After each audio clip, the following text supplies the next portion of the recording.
All right, should be live here in just a second. Looks like we're good. 2 on, 1 out for the Royals. Bobby Witt is not in the lineup for some reason. Is he hurt? Is that why they're so bad?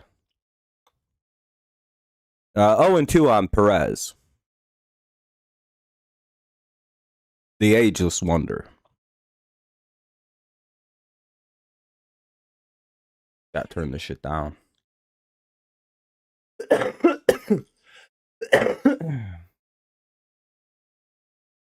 Okay. Pop that back. Ball 2. 2-2. All right, we're up and moving. What's up, Alex? What's up, basketball?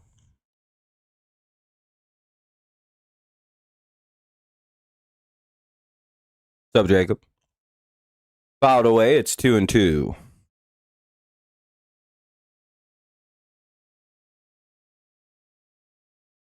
Da-na-na-na-na-na. Strike his ass out. Or a double play here would be nice. You got Pasquantino at first. So a ground ball would be a double play. Unless we make an error.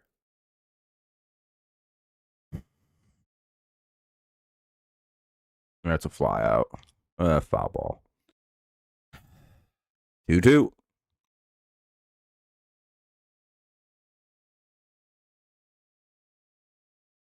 So, another foul. We'll see the 7th pitch of the at-bat coming up.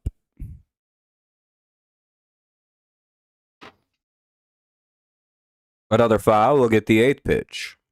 Little battle here between Melton and Perez.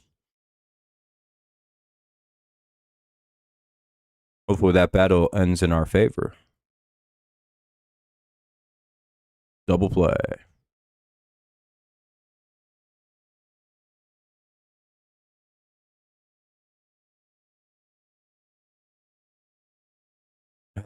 Long at bat. And he fouls that one off. It's still 2-2. 9th pitch coming up.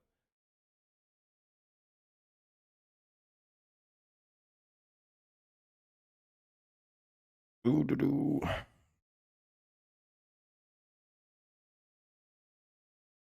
Do-do-do-do-do-do-do-do. Strike him out. Just getting out, actually, at this point. Any kind of out will do. What's up, Jake?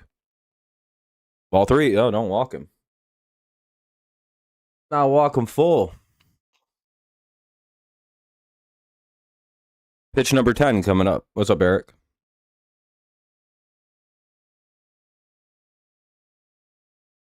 And he walked him. Son of a bitch. Bases loaded, 1 away. Not a great start to the game for Melton.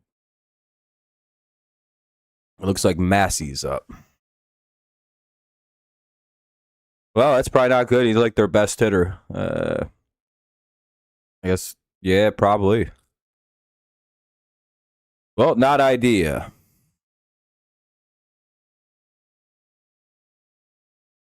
Still turn 2 here, but, you know. Gonna have to play some smart baseball.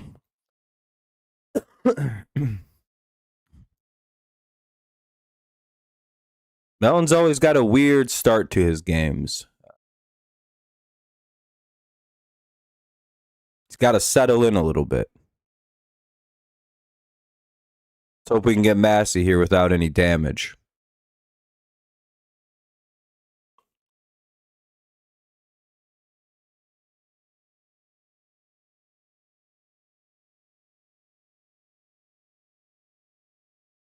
All right, called strike 1. Could have done that with Perez. Well, theoretically, you could get a double play at third and second if it's hit to the third baseman. You just toss it to second after at third, you know. Double play is still very much alive, just depending on what you want to do with it. Swinging strike 2.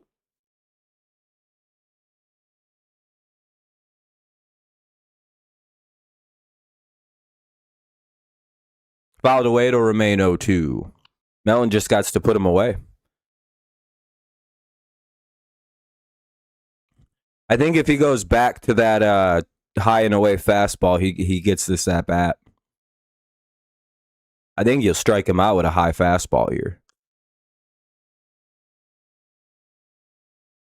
You just gotta go across the plate again, you know, fuck his ass up. And he struck him out. All right, he went swinging. He went fishing, couldn't hit it.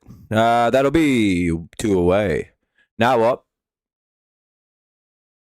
Collins. I don't know who this is. Collins is up for the Royals now. I've never heard of this guy. Is he like a new player for them? Like one of their young cats?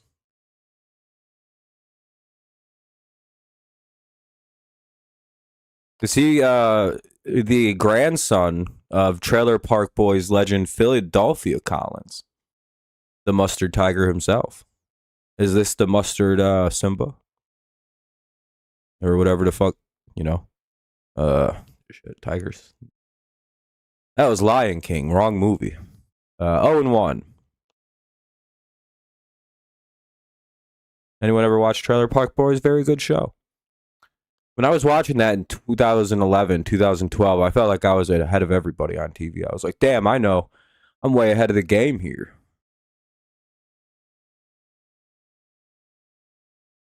Oh, and 2. Then I found out it had been on years prior.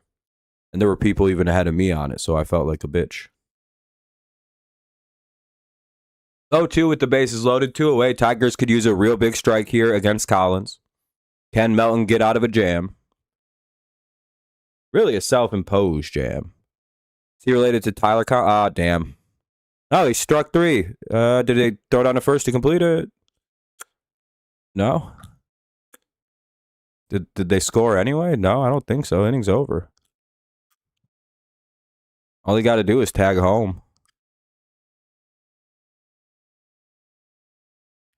Well, we get out of it, I think. Hell yeah. I'm very confused because they had to block it, but I don't know what happens with a block 3 strike with the bases. Is it just out anyway?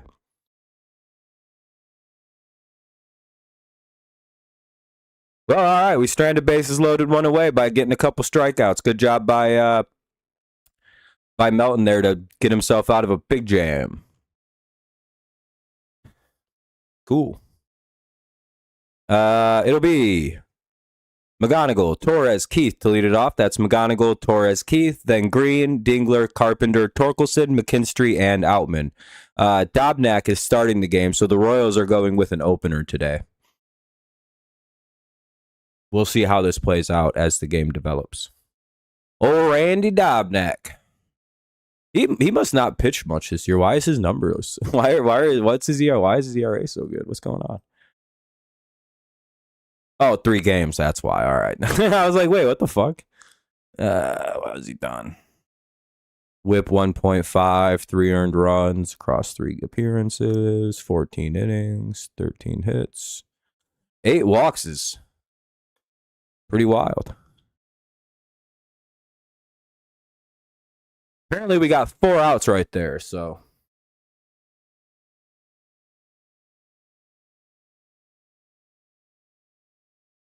All right, they just changed it to he struck out. But I was gonna say, doesn't it not matter if like if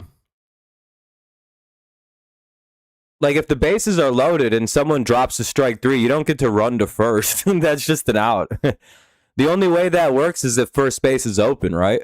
McGonigal, Torres, and Keith do up. Lead it off. Need a torque bomb? We always need a torque bomb.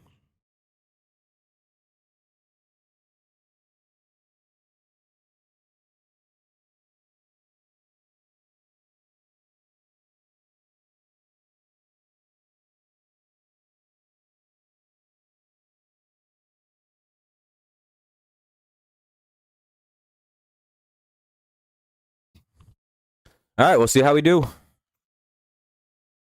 In a game we should probably be able to take.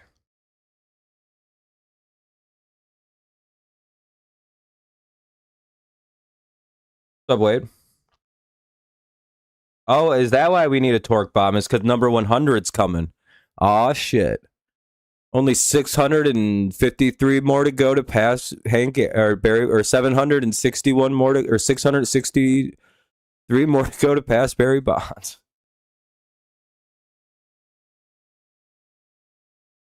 All right, here we go. Kevin McGonigal grounds out right away. 1 away. Fuck. Here's Gleyber Torres. All right, well, that was the first out. Went real quick. And this time Torres gets on. So we're first pitch swinging, and we got 1 on, 1 out. Oh wait, I guess he threw 3 pitches to, or 2 pitches to old buddy. All right, cool. 1 on, 1 out. Here's Keith. Everybody's hoping for a home run for old Colt Keith. That way his value goes up when we trade him soon here in the next week. I hope everyone's aware of that, right? Like, I'm not the only one who understands that Colt Keith is probably not going to be here on August 1st. If we go get a bat, he's gone. Like, do you not see what we're going to dangle in? He's got like 6 years of fucking contract control, too. He's a very tradable player. His contract was only like $90 million. He's literally dirt cheap. And he's got a lot of potential for another team. We have no use for him.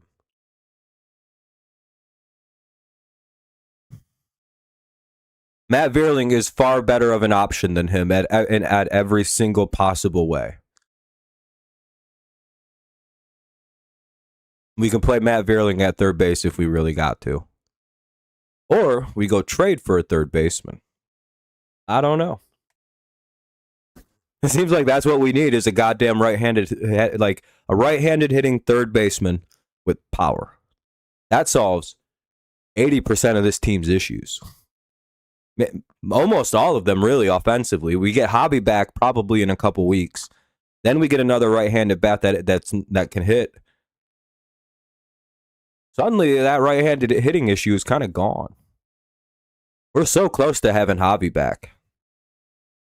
Very excited.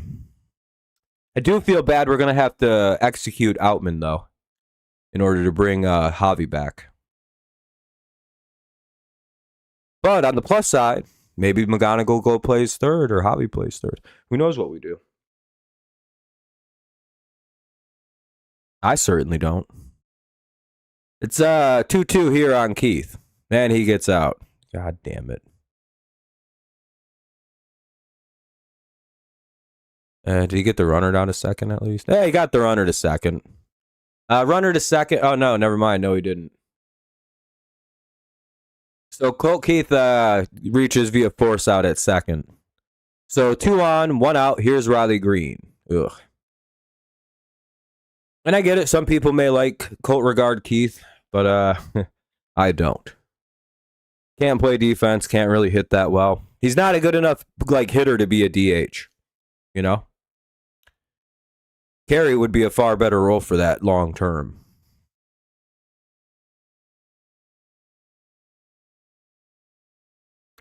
Or Riley Green. You know, we have better uses for the DH.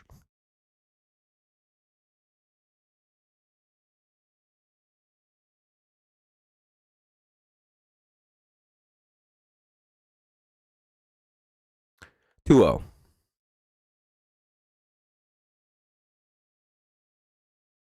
Javi's going to Toledo this weekend. Happy to hear that.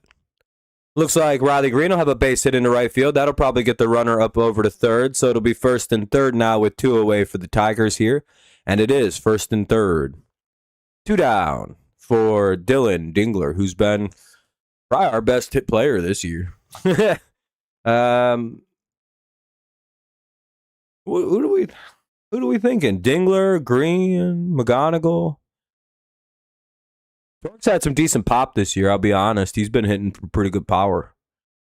The fact that Tork has a 209 average and a 730 OPS is hilarious to me. Similar to Carey. Carey hitting 207 with a 701. Tork has the funniest fucking OPS compared to batting average, maybe in the whole majors. Called strike 1. And I feel like some people have to appreciate that Tork is turning into Adam Dunn right before our very eyes, and that's a beautiful thing. 0-2. If he can become Adam Dunn, we have like a fucking guaranteed monster at first base for like a decade. Ah, damn it. Fucking Dingler's out. All right, well, we'll head to the top of the second. We don't get anything, but we threaten. It's a good sign. Offense doesn't look dead today, so we'll probably get something going in like the third or the fifth inning at least.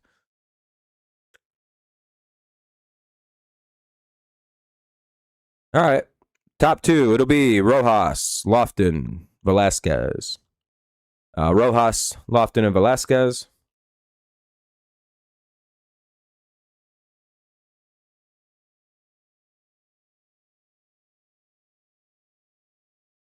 We'll see how it goes. Hopefully, Mountain's a little sharper this inning. He kind of dialed in right at the end of the half, at the top of the first.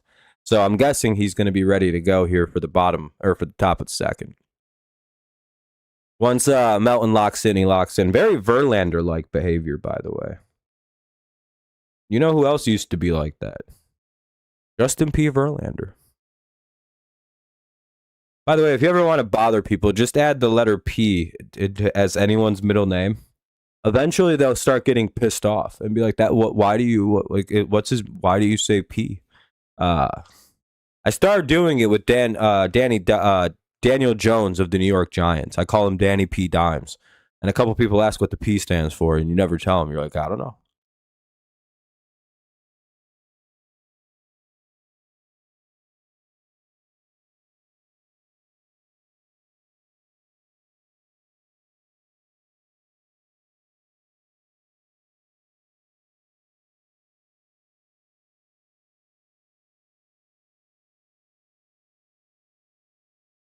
All right.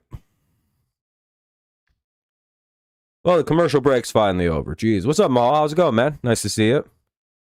2024 was a more dramatic comeback. This wouldn't be anywhere near because, like, we're fucking 6 games under right now? Yeah, 6. And if we win here, we'd be fine. You know what I mean? It's not that big of a turnaround. Plus, it's been, what's up, Daniel? It's been a very televised, a very obvious comeback for the Tigers. On May 30th, I tweeted, what did I tweet on the 30th of May? Here, I'll go find it while we wait for the at-bats to actually get going here.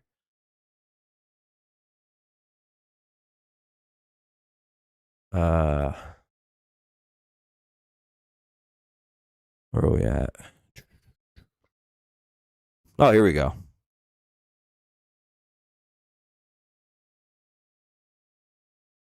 Kind of waiting here. Not really sure what we're waiting for. On May 30th, I tweeted, reality is the Tigers, once/if healthy, are primed for an incredible second half of the season. May 30th, 2026. At that point, we had just gone 6-22 in the month of May. There is no more optimistic Tigers fan than me. I feel really good about the comeback. I kind of figured. Yeah, I told everybody for the entire year. What the oh, damn, he threw that right down the middle.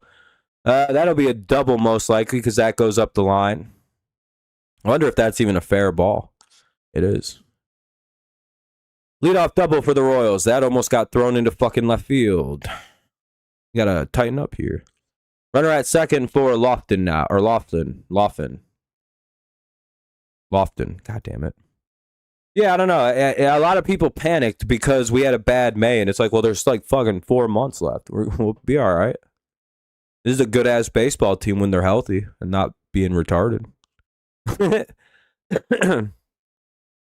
They play bad sometimes, like any other team, but they're not like a bad enough team to not make the playoffs, especially in this American League.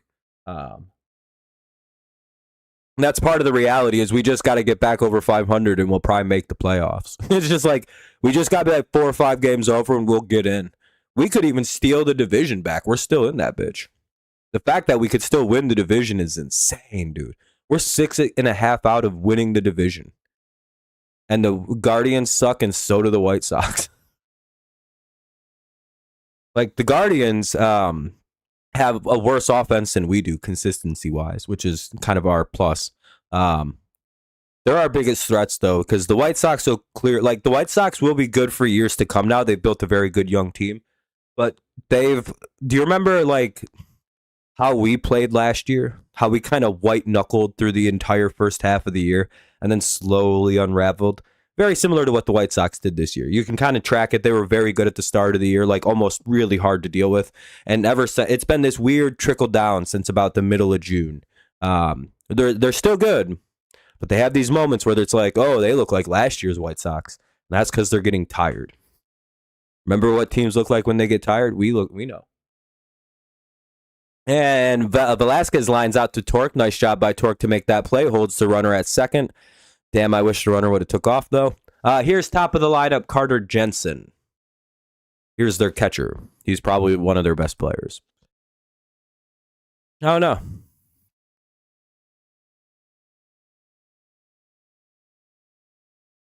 They don't give a shit about... the Guardians are very well managed. And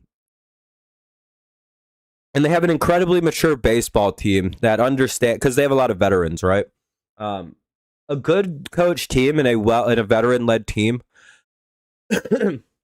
will understand the division that they're in and the rest of the American League and understand what level they have to play at to tread water to get them to maybe mid to late August where they turn it the fuck on.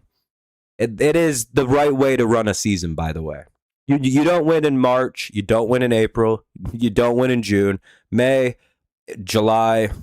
August. You know when you want to get really good in the season? About August 24th. About a month from now is when good teams go, here we are. Like, it is to a T. You'll see every team that will be a playoff team in about like August 15th to the 24th, depending on what their record looks like, they become juggernauts. That's what good teams do. It's a very... The Tigers last year, I feel like AJ let them do that to teach them a lesson on, hey, because the Tigers are a very young team. They don't have that experience. And that'll be the third out of the inning. Looks like another ground out. Nice job to strand a leadoff double. Nice play to get it to the pitcher. We'll head to the bottom of the second. Tigers will send Carp, Torque, and McKinstry to the plate. There's this treading water thing where you're not supposed to tire out, and you don't try to win the season by June.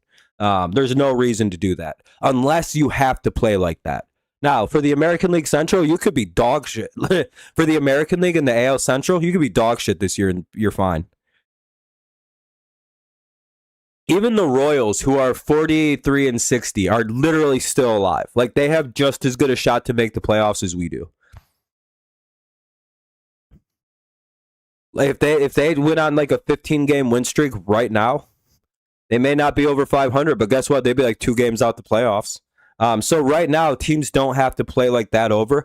In a month, we'll see the American League top dogs. You'll see the Cleveland start playing really well. I'm guessing the Yankees. It looks like the Astros are going to have a squad. I'm guessing the Mariners. Whatever the fuck else is good. The Boston's starting to kind of come back to life. The Tigers are clearly going to make a rise here. I think we've been one of the best teams in baseball since June 1st. We may be the best team in the American League since June 1st. We had a more dramatic turnaround needed than most teams, though, right? Whereas, like, we've been treading water, but we're also playing pretty aggressive ball compared to a lot of teams right now. Because we had the 6-22 month where we have to erase that. We were going to always kind of play this like tread water baseball this year, but the problem was we had 20 injuries in about a 2 to 3 week span in the month of May, and it fucking derailed us in a horrific way. But now they've kind of made that up. So let's see, we got Carp, Torque, and McKinstry here in the bottom of the second. We're pretty close to having made up the month of May. If the month of May had gone slightly better, we'd probably be so aggressively... If we went 500 in May, could you imagine how good we'd be? we'd be like 15 games in first place right now. We'd be like, damn, dog, we're like 8 games up. We may have even clinched a playoff spot if we had gone like 16-14 in the month of... or 15-13. I think we'd already would have clinched a playoff berth. No, we would be at 44 losses and 55. So we'd be 55-44. Our record would be basically reversed. Cool. Kerry Carpenter grounds out, one away. So we'd be fighting for first place right now if we had a 500 May. See, we've almost got it made up. We're almost there. We'll be all right. This is Celtics star Jaylen Brown was traded. The Red Sox lost apparently the other day. They finally lost a game. One away here now is Benny Two Bats. It's 0-2. He should challenge that second pitch. That was not a strike. I hope he does challenge it. No, and he doesn't. He strikes out swinging. 2 down. Guess it's too early to challenge a pitch, but that was a foot off the plate. Here's McKinstry. We'd have won that challenge, too. That was a horrific miss.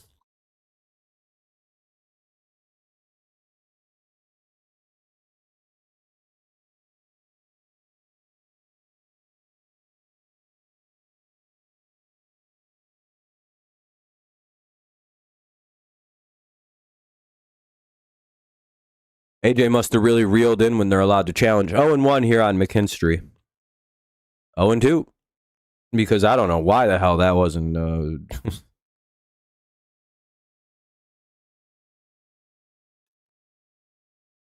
little bit of... Hey, thank you, by the way. We're at about 14 likes. I appreciate y'all. Have a good night, Alex. Hey, McKinstry gets a base hit. 1 on, 2 out here in the bottom of the second. Now up. Outman.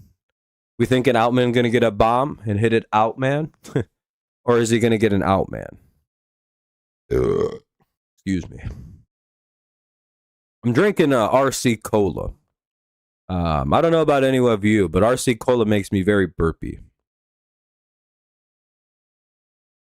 So I have a question. I bought one of those hilarious mushroom chocolate bars from Treehouse, from a smoke shop called Wild Bill's. Does anyone have experience with these? I read on the internet, these ones contain a product known as 4-ACO-DMT in them, which, you know, when you ingest it, converts into psilocybin, like psilocybin or something like that, which is basically magic mushroom. So it's basically, I'm like, all right, these should have that in there. Does anyone know if they do? I'm not just trying to eat a chocolate bar. I don't really give a shit about chocolate bar. I'm hoping, you know, we'll see.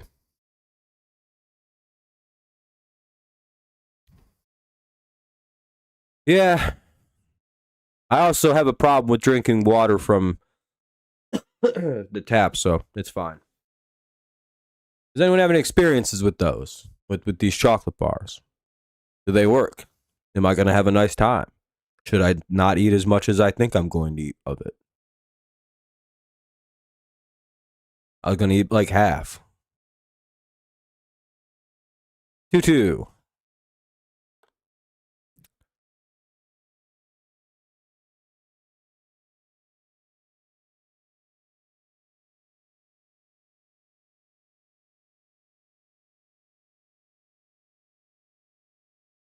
Well, what do we got? It's a 2-2 count here on Outman. We could really use a big fly here. Oh, he got out. It appears he has struck an out.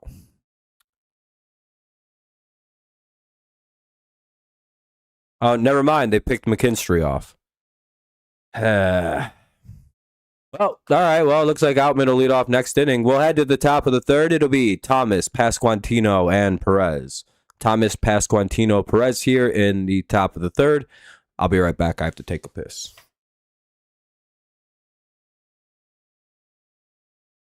What does filter mean? Oh, no, I have a filter and everything, and I drink water. The real issue is why I don't drink water when I stream is because I piss a lot when I consume water. I piss a lot as it is. Like liquids go through me pretty quick because I'm pretty hydrated. And I have to drink a lot of liquid when I stream. Otherwise, my shit dries out pretty bad. And I've noticed pop to be easier for me to stay hydrated, to be honest. They usually work, Wicked? Thank you. I appreciate it. Hilarious name. But I hope it does work, by the way. I want to have a good time with that. I don't often get to find, like, you know, I like stuff like AJ Brown and Jaylen Brown were actually cousins, so Philly and Boston, New England. Are they actually cousins? That'd be funny. All right, I have to piss. I'll be right back, guys. One sec.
Oh yeah, Mahal can vouch. I can drink a lot of pop. The only thing that affected me was I used to have bad teeth. No, I don't. So I can consume pop in a way that almost completely lets me not have to drink water. Though I do drink a lot of water, or a decent amount anyway. 1-0. Because there is water in pop, but we don't have to go into that discussion. Very technical conversation. I'm not trying to get into it. Call it strike one. It's 1-1. Even though if they challenge that, that'll be ball 2. No challenge. All right. That'll be the second out of the inning. Maybe we're getting some respect back from the Royals. Lane Thomas pops out, 1 away. Now up, Pasquantino, the Pasquatch. So why is Bobby Witt not playing? Is he afraid of the Tigers? Like, we know he is, right? But apparently they're brothers. Their grandpas are brothers. That's cool. It's kind of a cool fact about AJ and Jaylen. But now that I know that I'm going to lie about, I have to come up with some fun lies. Well, I drink Fago, so it's all good for you. They claim they use natural flavors, so that what they do is they get natural fruits. They get all these citrus fruits and they squeeze it into the pop itself. I seen it. I was gonna say they better fucking challenge, dude. They got to challenge that. That was like a fucking almost. That was a very clear strike. Bobby's hurt. That's what I figured it was. Call overturned. That is called strike 2. It's 1-2 now on Pasquantino. The fuck was that not a strike? I'm surprised he didn't even swing at that. That's usually where he, like, up and away. He gets a lot of hits out there. You probably want to move it low and inside on old Vinny. He ain't got that wrist speed.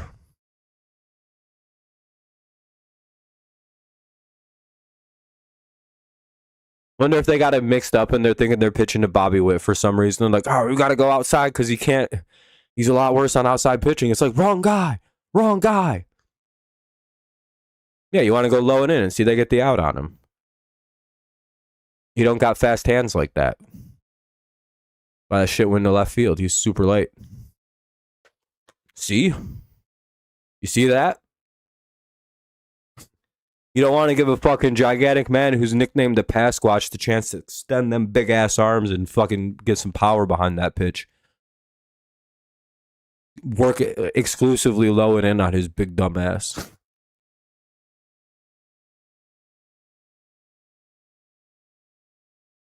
I've had Mexican Cokes. Don't they make Mexican Cokes with the sugar cane or whatever? I haven't had it though. Is it delicious? I'd imagine it's very good. Probably very sweet. 0-2. Probably.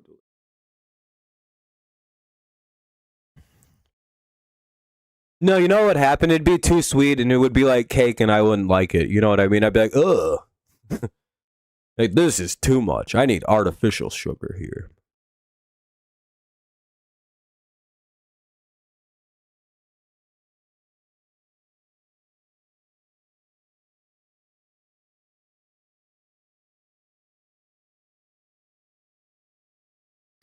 They are better. I mean, natural sugar is going to be better for you probably than just using corn syrup because that means it's just water, fucking whatever they dye and Outman McGonagall Torres. No matter what, I mean, most things you consume probably aren't going to be the best for you unless it's just water. We pick and choose. We pick and choose. I also probably walk upwards of 10 plus miles a day. So my body lets me consume whatever I want. And we function at a very high efficiency rating. Mahal can vouch for me. I walk more than most people do in a week, probably than they do in a year. So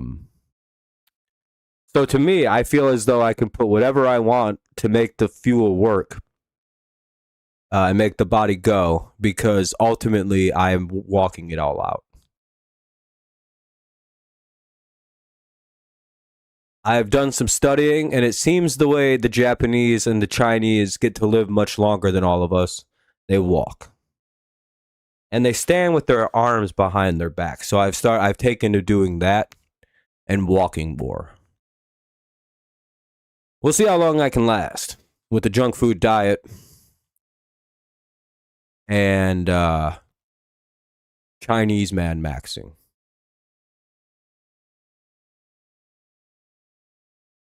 Well, it's gotten more extreme.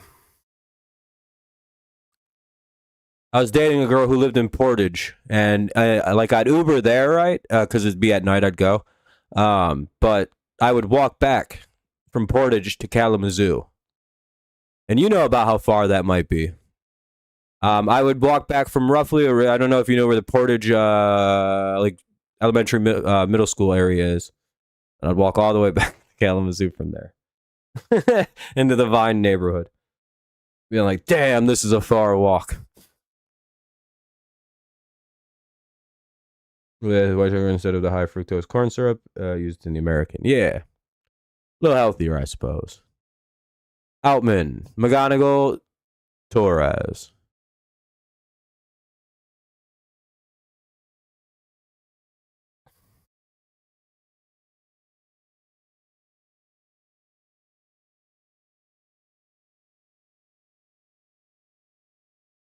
Ugh.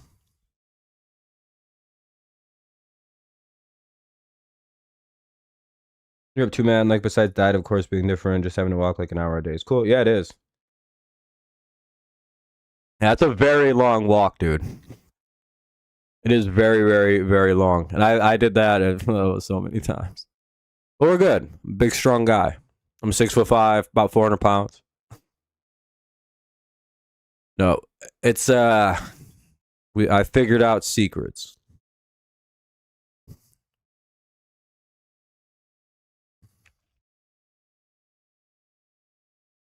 I think that's why, despite being a pretty heavy smoker, I have a 120 over 60 heart. I have a perfect heart rate. It's actually a little lower than this. It's like 54, like 121 over 54 or some bullshit like that. My heart rate,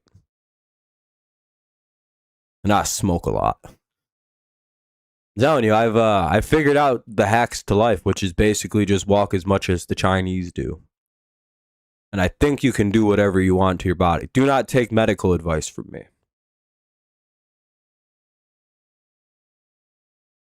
Yeah, I can walk that without my legs don't even get tired walking that. The thing with with that distance is I check out, right? So I get bored after about 6 miles. And then I just gotta complete the last like two, and then I'm all good. But it's the mental checkout on the boredom. Outman strikes out one away. My body doesn't fail, my mind does because I'm like, dude, I'm so fucking bored right now. Ball one.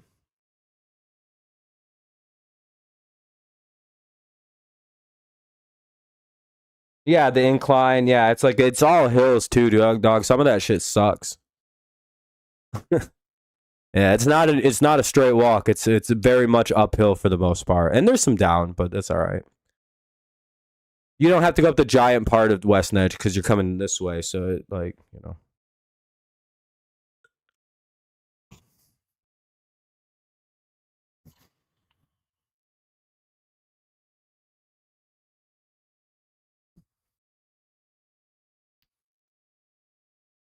It's all about beast mode. And figuring out how Chinese dudes live till they're like 900 years old. A lot of fucking thing like this. With your arms behind your back, around, not talking much. Wise old men out there. Yeah, but it's even with the podcast and music, I get it's very boring.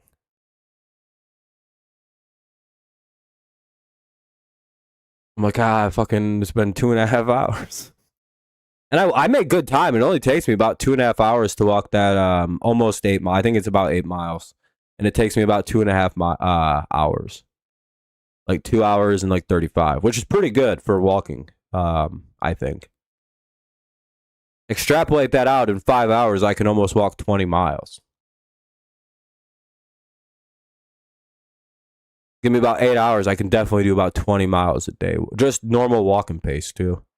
I could probably do more than that. It's just, you run out of time. At some point, I feel like if I ever get rich enough, I'm going to try to walk across the country and I'll pull it off. I think that's something that I'll accomplish in my life. But I also want to start having kids. That's in the next like 3 or 4 years. So I'm like, that's not going to happen. So anyway, Tigers go 1, 2, 3. We'll head to the top of the 4th. It'll be Massey, Collins, and Rojas. Massey, Collins, Rojas. Top 4, no score. You got 1,000 on 8.5. Oof. Hey, I mean, if the Tigers win 1-0, I'm all for it. As long as the Tigers win, I don't mind. I don't mind what happens score-wise. I'll take a 1-0 win. Spends the same as 15-0. Hell, in baseball, 1-0 win spends the same as an 100-0 win.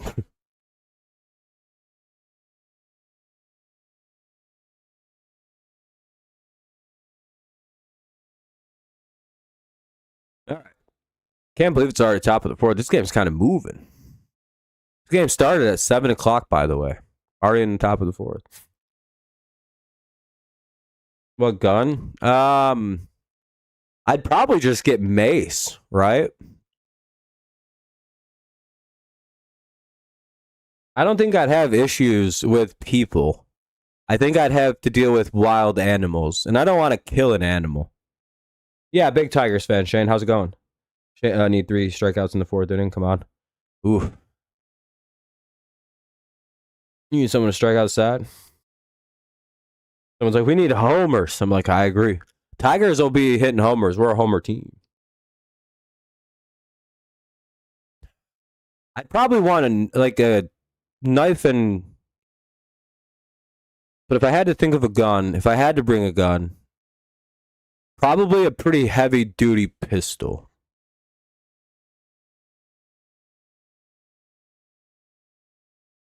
That like kind of like a hand cannon almost. Something that'll really fuck somebody up if they got in the way. Need to stay under 3. It's called strike 1 to Massey. To stay below 3 strikeouts or 3 innings. The Tigers will probably keep striking out. That's what they do, kind of. But I don't know if Dobnak's going to stay in much longer.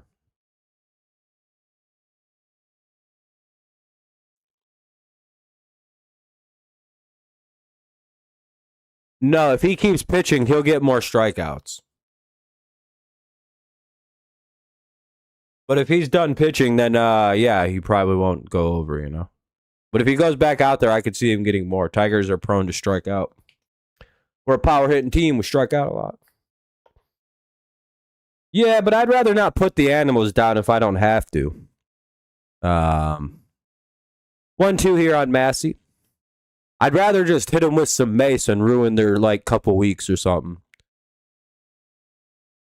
Just scare them away. If I can, I obviously have it just in case, but for the most part, fucking loud ass noise, it will be good.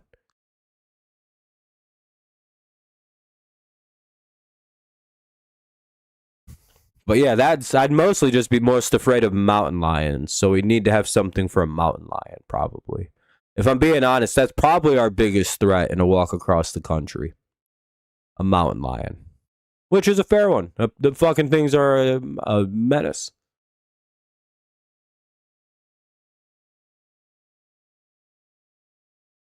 Deer are nothing. I'd walk right through a deer. I'd punch it in its mouth if it spoke at me funny.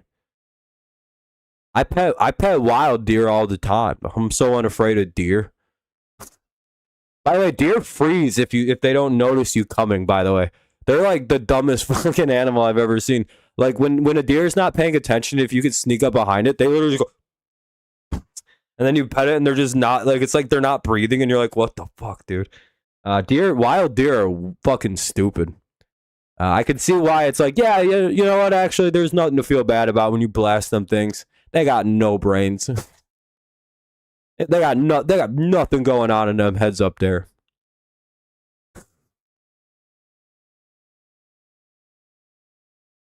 It's all instinct like a rat. You feel nothing if you take them out.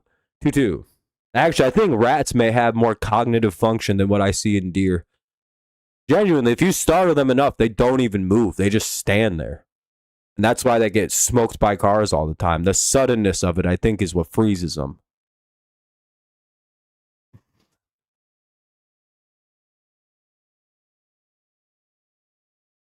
Mountain lion or bear, you would want a gun. Yeah, that's what I said. For mountain lion, yeah, bear. They got. I think you can kind of just bother a bear enough that it'll go away. But yeah, you're gonna need something for a mountain lion. That's the biggest one. Ah, damn it! But they won the challenge. Massey or Collins will walk one on, one out. Yeah, you're right, Cliff. You're gonna have to have a gun. But most small animals, I'll be fine with the mace.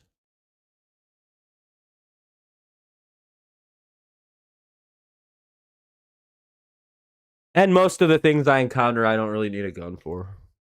You just walking in the woods. On like hiking trails and shit that are pretty well populated.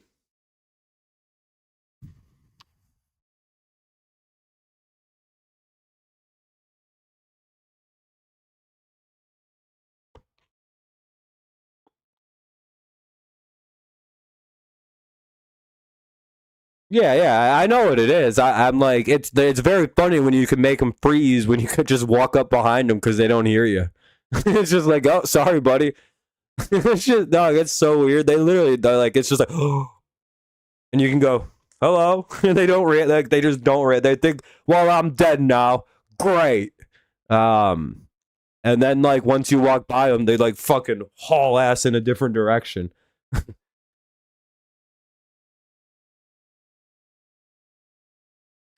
It's amazing how deer will interact with people who don't got guns. That's the only thing I think is interesting about deer, is they seem to know who does and doesn't have a gun. And that's hilarious. That's the only thing they know how to avoid is this. It's just like it's like of all things, hilarious. Snakes. Well, yeah, depending on where you live, you might actually need to defend yourself against the snakes. Michigan doesn't have any snakes I need to defend myself fucking with my life against. Nothing that I've ever ran into anyway that I can't just fucking avoid. I think we've got those what are those? The red, black, and yellow ones that are like could be a problem, but I think those are super fucking rare, aren't they?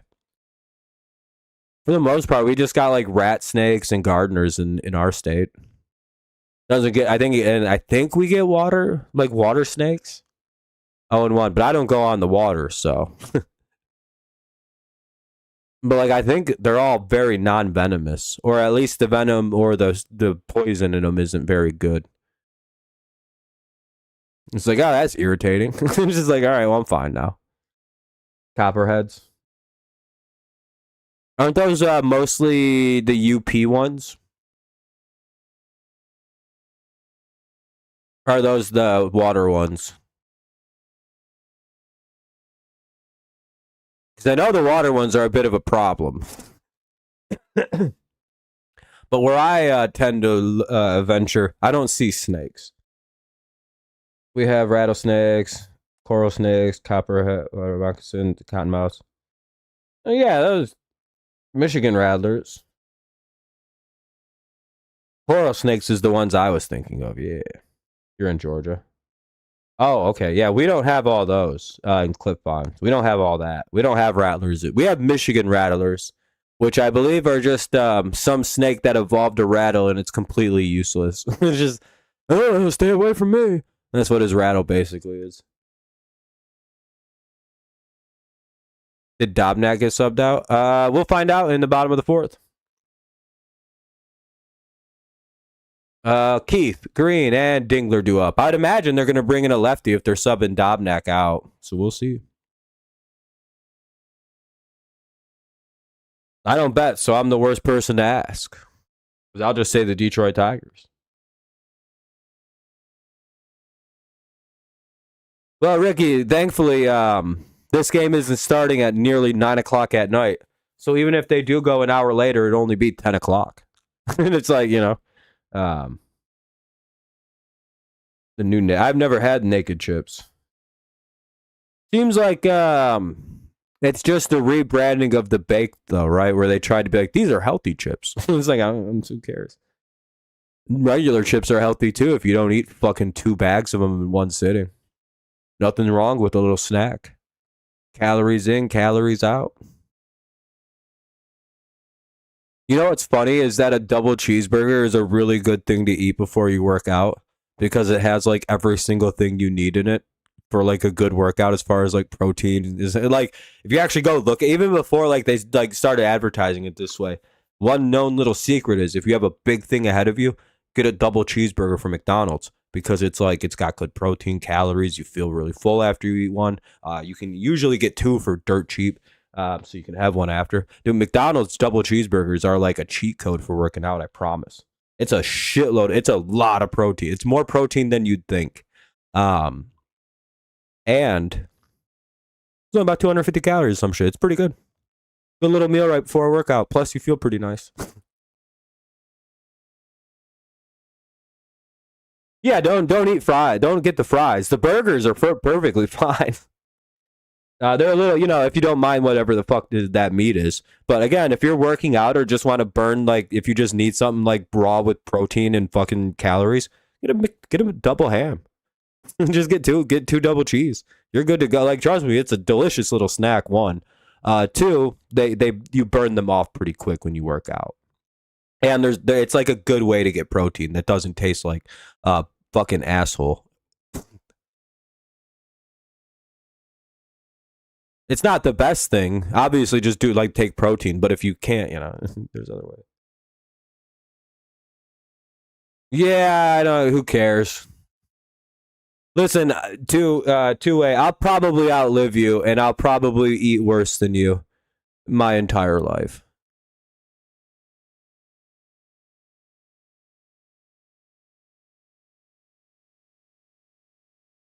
And I'll keep shoveling in this terrible processed food, and I'll never have a problem.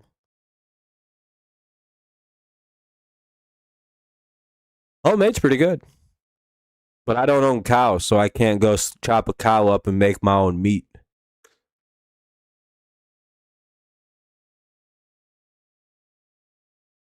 I thought you were my age, two-way. I apologize. I thought you were like my age, so that's my apologies. That's pretty awesome. It sounds like you've lived a while.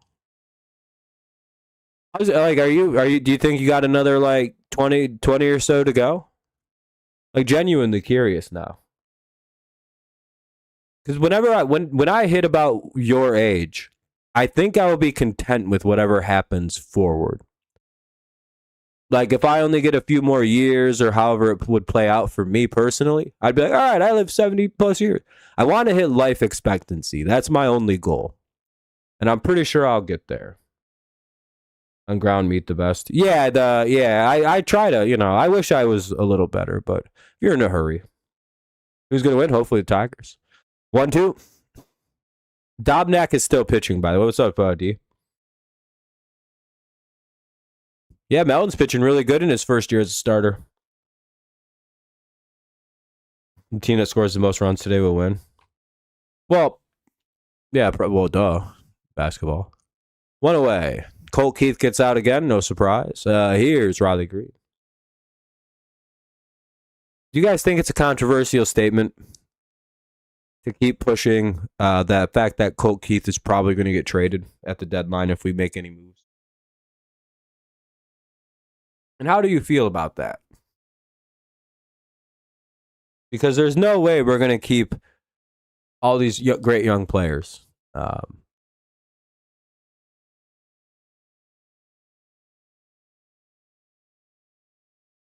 Too poor. Yeah, it's expensive now too. I feel that. Trust me, I've been eating like fucking really bad.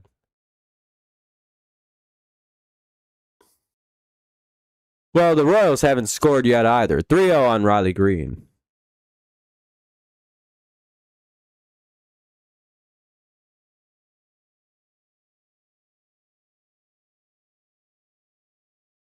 Always, Joseph. It's always let's go Tigers.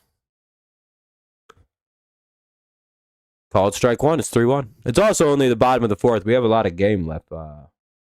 Ramsey.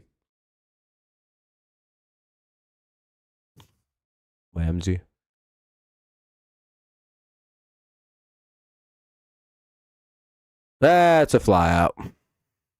2 away. Here's Dylan Dingler. 1 sec. Break the score 3-1 Tigers.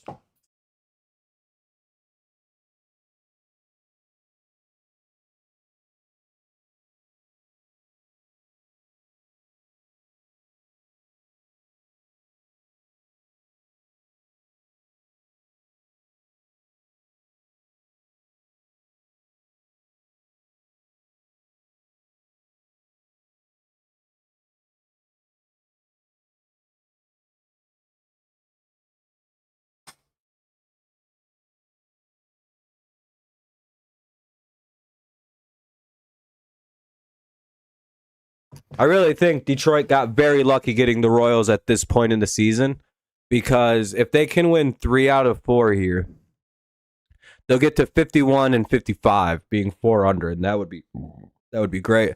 But if they can sweep, we're 52 and 54. You know what I mean? And we have the pitching to sweep this team. They are very bad at offense. And Dylan Dingler walks with 2 away. The Royals are very not good at the plate. The problem with them is they built a team around Vinny Pasquantino and 2 guys who aren't even here. Where the fuck is had a guy also on the team. I think he's out. And Bobby Witt. They built it around at least 2 guys, and then they went and got 6 or 7 guys who, and obviously Perez. So they went and got about 6 guys who once a week will have a good game, right? And that actually worked out it works out fairly well for them sometimes. But for the most part, everyone's figured out how the Royals kind of built their baseball team, and now they just kind of like, you can kind of counter it now. But for a while, the Royals had this really nice system where it was like built around these 3 guys, and all of their role players were doing pretty good. And it always falls apart about this time of the year anyway. But like, it's not a bad strategy. Just go because you know that you'll have 3 pretty consistent bats, and if one other guy can step up, you'll probably do all right offensively. Right now, nobody's consistently doing it anymore. So the Royals are kind of in this shitty situation where they're at. Plus, they don't have Bobby Witt. I feel like there's someone else missing from the lineup. I don't know. By the way, it's 0-2 on Carpenter.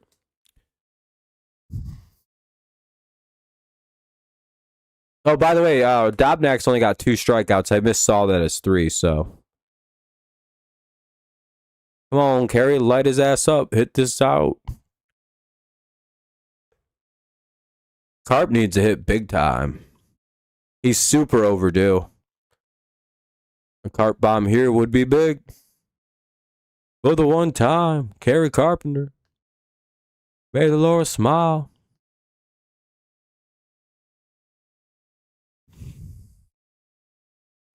Ball one. They're not even afraid of Kerry. They're throwing him all in his hot heat zones, too. Pretty rough. And Kerry gets out. Damn. Are they making an error, though? Line's out. And we'll head to the bottom of the fourth. Or top of the fifth, rather. Damn. Top five coming up. It'll be...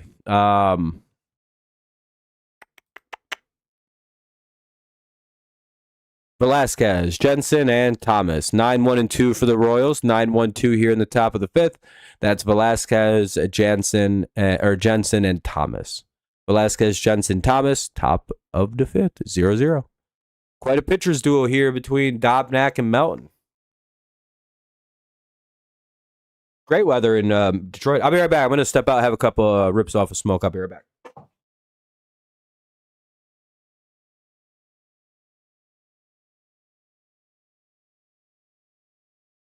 Yeah, it's a pretty slow offensive day. Kind of a pitcher's duel. I'll be right back.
All right, back. Sorry about that. Holy shit. Well, I had to piss too. Ugh. 1-2 here on Velasquez. We haven't missed much. 2 pitches. Called strike, foul ball, and a ball. Hopefully we get the out here. But yeah, it's pro Detroit here. No, I'm not. This is one of my least favorite teams in baseball in the Royals.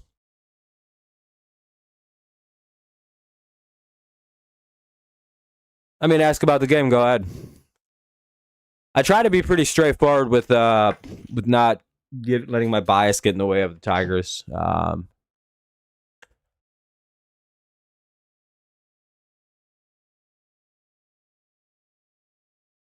are they better than the Royals? Better managed. The Tigers' pitching is among some of the best in baseball based on statistics, especially since June 1st. Since June 1st, the Tigers are the best team in the American League. They've hit the most home runs, or some of the most, maybe in baseball too. They're one of the American League's team, like top teams since June 1st in like pitching, hitting, winning. It's what happened with the Tigers is like their record is very deceptive if you don't understand what happened in the month of May to them. And that in May the Tigers went 6-22 primarily because they lost like 20 guys to injuries almost all at once. It was a brutal fucking time to like objectively any team that suffers that number of injuries, I won't even talk shit about. Like if like the Royals had 20 injuries in a 2-week span, I'd be like, yeah, no wonder they're having a bad year. You know what I mean? Like you know, it like it would make sense. Um but the Tigers are very well managed. They have a very good like a very good baseball team that was projected to win the division this year prior to everything happening. So I don't, you know, they've got cracked pitching. Um, that's why they're a better team. That's a double. Yeah. Jensen gets a double. He's the second time on base today. Here's Thomas now with 1 on, 1 out. This ain't good. Thomas is a bit of a prick with us. I tried to be objective there, but that's pretty much why. Mostly because the Tigers are very hard to score against. Yeah, they have unbelievable pitching.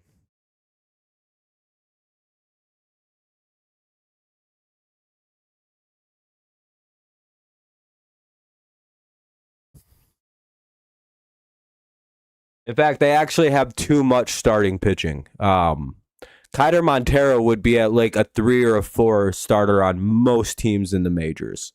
For us, he's our bullpen guy and our emergency starter. Because, like on paper, we have way better pitchers than that. It's just like, yeah.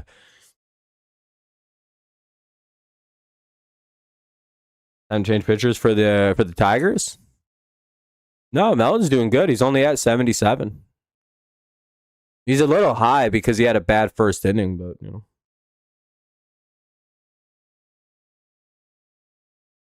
That's fun. Why was he shooting? Just target shooting? Kind of depends on pitch count. He may go a little bit into the 6, but I can't see much longer than that. He's at 78 pitches. He had a pretty stressful first inning. He threw like 30.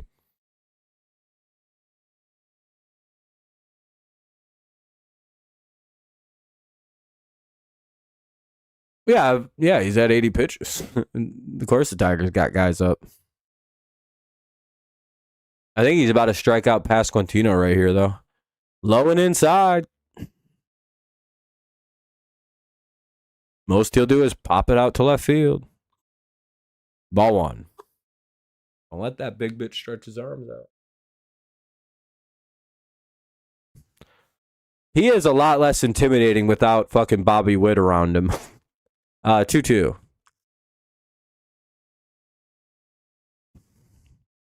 Plus, Mountain's coming off elbow injury or shoulder, whatever the fuck, dead arm, basically, from overpitching last year. By the way, to the people who are like upset with the Kiter Montero weird limitations that are going on, we all have to we all know he's like, this is his 3rd year in the majors, right? And like, he's 26.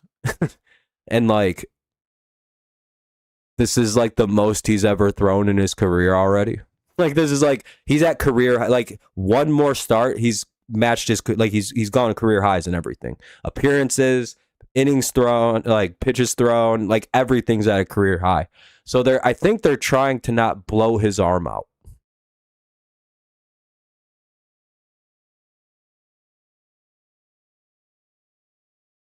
Safety issue. Yeah, it makes sense in case he's having a bad time. And they walked him. Son of a bitch, dude. Why be so careful with this fucking... I hate pitch. I hate when we pitch like that. Or no reason to pitch around him like that.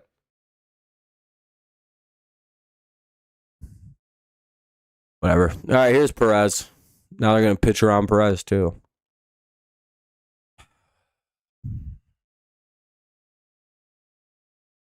Are they going to pull him? No, it's just a catcher visit.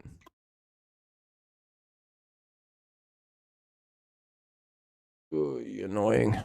They clearly weren't pitching around him. That's why they went out there like, hey, are you all right? Why'd you pitch around fucking Perez? Or Pasquantino, just go low in.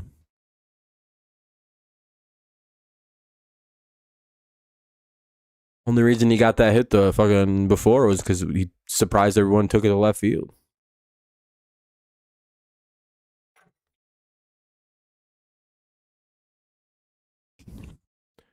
Well, this will probably be his last inning now. He's at 80 fucking, he'll be at like 87 pitches by the time this is over.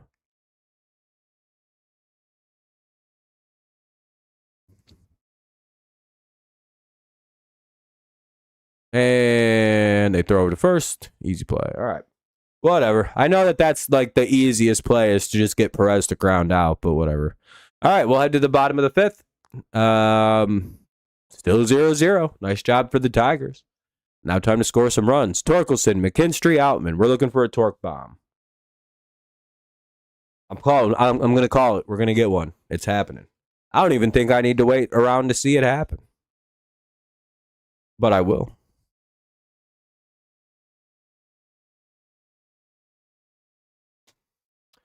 But Melton's at 5 innings now. Shutout baseball. He went up 3 hits, about 5 Ks. He walked 4 guys. Yeah, he has. Melton's been a little wild tonight. He has 4 walks. We're not doing much with it, but I'm going to go grab a little bit more soda pop. I'll be right back. What's up, Jacob? Be right back.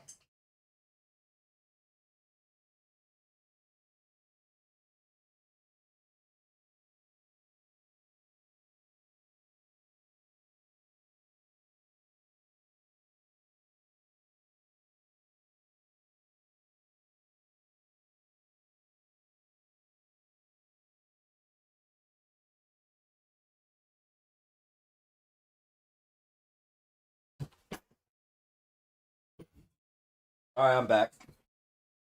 Grab me a Fago Moon Mist on some Juggalo shit.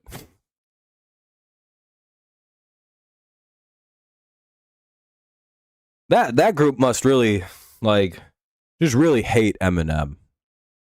He fucked their whole thing up. That's very funny. Boo, Kansas City. Boo.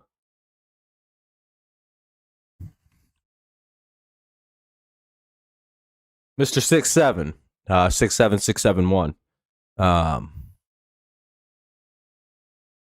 Are you also a Kansas City Chiefs fan? Because I'd like to thank you for keeping the the AFC throne warm for the Patriots. It was very nice to take it back over.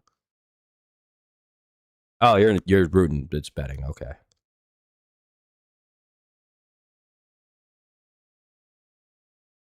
Yeah, sorry about the Tigers if you bet on them. They're a tricky team, the Tigers. We're about to see a torque bomb, though, so it don't matter. I've already said what's going to happen. I have the final score for this game already. I got it from my handlers at the CIA.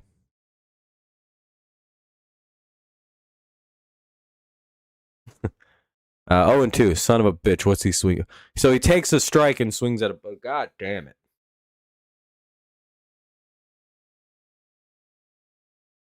3-1 Tigers. That's my prediction. It's not because I've seen... And Torkelson goes down looking. Son of a bitch. Well, 1 away.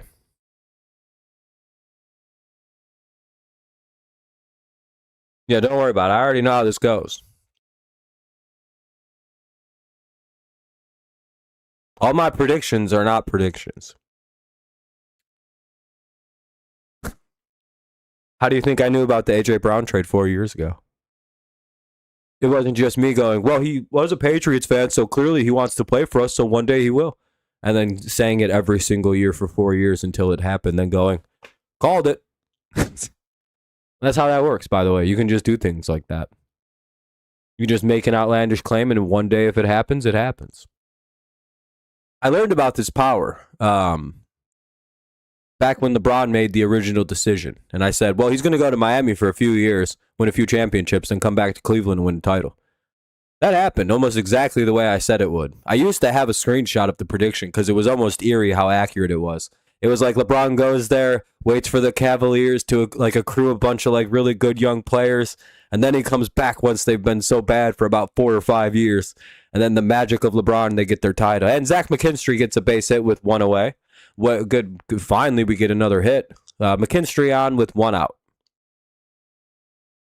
I'm telling you, I have a very eerie ability to predict what happens in sports, but it's on the most mundane things, like basically like LeBron James, the Patriots, and random things that happen with the Tigers. And I can predict home runs at a weirdly accurate clip. No, I hope not. Tigers suck at right-handed pitching. I sometimes. Dobnak's not usually a good pitcher, right? Like career-wise, he's actually bad. Let me see. What's his? Yeah, he's a career 5 ERA guy, and he's 30 almost. Yeah, that's why we can't hit him, dog. He's a journeyman with bad numbers. There's the problem with the Tigers, and it's been like this since like 2023. We cannot hit right-handed pitching of anyone who's 30 or older with the ERA around 5 or greater. We can't hit them. We just don't do it. You could put us up against Paul Skeens, Casey Mai. Like you could put us up against any of the best right-handed pitching in baseball, and we will clobber them. We will embarrass them off the mound. And like remember the Spencer Strider thing where we were like god awful for like 2 weeks. We played the Braves and Spencer Strider. We knock him off the mound in like an inning, and he gives up like 8 runs, and we ruin his like he doesn't win the Cy Young that year almost solely off that game. So when you really think about this, why do the Tigers consistently hit really good right-handed pitching? But like go and look at every game we play like we suck against. That Angels pitcher with the 6 ERA. Right? What the fuck was that? Why did he shut us out for 5 innings? Or 6 innings? We could not hit a guy, Ryan Johnson, who has a 7 ERA when the game 6.8, 6.9, almost 7 when it started. We had nothing against him. Just some 30-year-old dude who's like barely played in pro baseball. It's hilarious, man.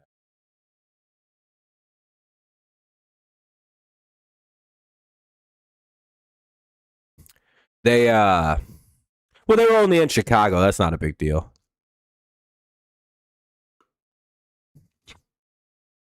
They've just been on the road for a while. That's more the big problem. 2-0. Should be fine tomorrow. But I don't know. It just seems the Tigers have this weird inability to hit mediocre right-handed pitching. And you know why it's like that, right? It's because everyone on this team is like 26 years old or younger. And like maybe 27. Like Carey's like 30 and he's the oldest guy on the team basically. But they're all very immature at the plate. And the second they see a guy like Randy Dobnak on the mound, they're like, "Oh yeah, we're all hitting home runs today." That's literally what the problem is, by the way. You can see it in all their faces, all their stupid fucking left-handed faces. You can see it in their dumbass left-handed swings. They're all trying to hit the ball 500 feet right now. And I'm telling you, that's the problem with this team with a bad right-handed pitcher. Every single guy goes, "We're all hitting home runs." It's just like every time. They don't. No one ever does. And then they'll go up against a righty who with like a 2.4 ERA in his career and just take him to fucking town. 3 home runs in 2 innings somehow. They got 8 runs. I'm like, what the fuck is this? 1 on, 2 out for McGonigal, a 2-2 count. I'm telling you, it's go look it up. I'm right about this. To a point where you're like, wow, this is a weird thing to be this bad. Why are we so bad against bad pitching? It's because everyone thinks we're about to hit a home run. Outman got caught stealing. Well, McGonigal gets to lead off the inning at least. Outman gets caught stealing, and we'll head to the top of the 6th of a 0-0 game. Nobody wants to win it.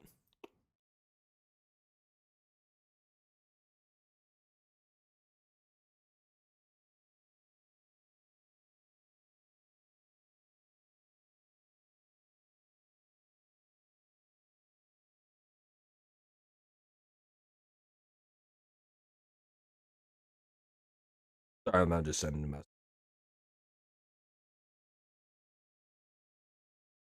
I think the Tigers might have challenged that he was out. We'll see, though. I doubt it. We've been pretty passive with shit. Hey, we're up at 35 likes. Appreciate y'all. Good looking out. Quite a few. Well, D, it looks like your 2-run homer hasn't happened unless we're safe at second, and it's 3-2 on McGonigal. Then they'd probably just walk Kevin. There's no reason you let that guy hit. You just go after Glaber.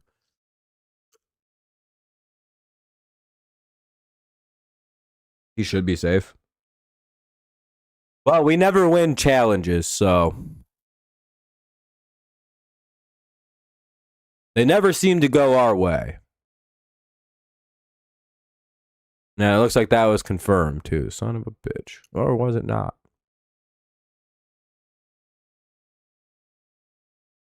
Yeah, it's ain't over. All right. All right, well, looks like we'll head to the top of the sixth officially. Massey, Collins, and Rojas. Yeah, they're always out. Detroit never wins a challenge. I don't think we've won one all year. Massey, Collins, and Rojas do up top 6.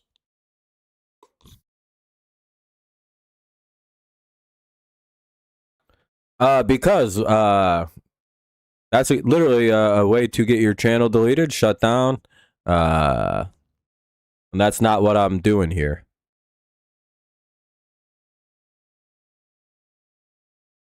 You know what looks goofy is trying to find actual live stream of a game on youtube.com. I don't think you find that at any point at anywhere on this channel that lasts on I don't think you could find a baseball game that would stream for more than 2 to 3 innings on YouTube before it got shut down.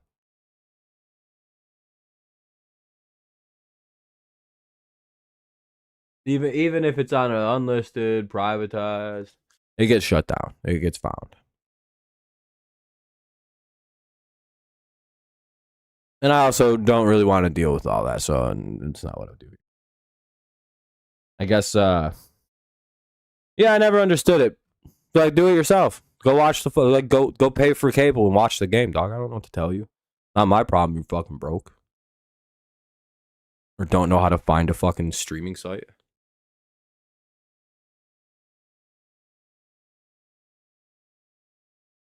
Yeah, it's usually younger people that don't understand how it works. It's dog, people live react to games like this since 2017. This is the meta for sports YouTubers. Melon they haven't switched officially yet. Usually it'd pop up or something. Maybe he's got another batter. I mean, I don't see why they wouldn't go get Summers or Holton. You know what I mean? With Massey, Collins, who's a switch hitter, put him on the right side, always better. And Rojas. You know what I mean? So that's unless they start pinch hitting here in the 6th, which is possible. I'd imagine a lefty's coming in. I watch a lot of football games from live streamers on YouTube as well. I prefer to listen to people on YouTube. Static, are you still here, though? And the Royals immediately get a hit. Another leadoff man on. Yeah, that's why I don't understand why we didn't pull Melton yet. Go get a lefty.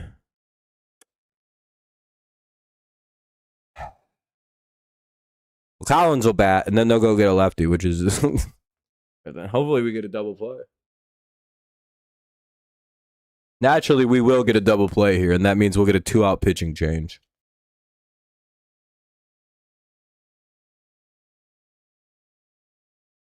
Yeah, I love listening to sports on a radio. It's fine. It's baseball.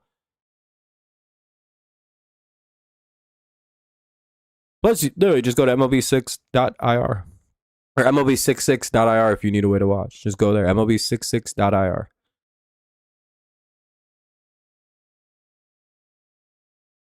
Sometimes it don't work, though. 0-2.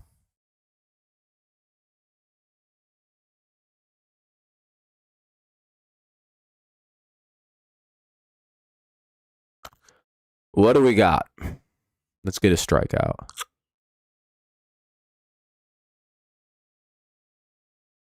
Or an out. We just need outs. Finish a hitter with 2 strikes off. Ball 1. Fuck. Tigers challenged that and they lost it. Damn, we're just losing everything. Fouled away, it'll remain 1-2. You're over 7.5. Yeah, I don't think 7.5 is realistic in this game at this point. Though you never really know with the later innings, right? Things could pop off real soon here, you know.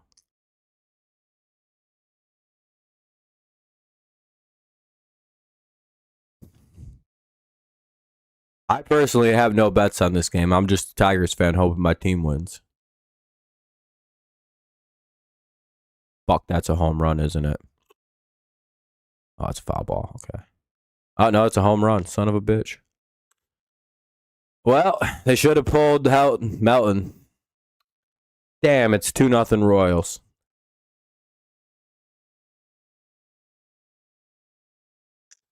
Yeah, they should have pulled Melton before the inning started. Left him in too long. Why the fuck Melton or Holton or Summers weren't brought in, I have no fucking idea.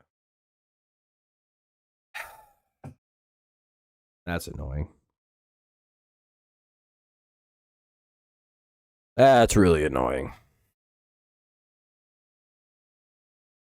Leave a guy with fucking 87 pitches out there against a bunch of lefties.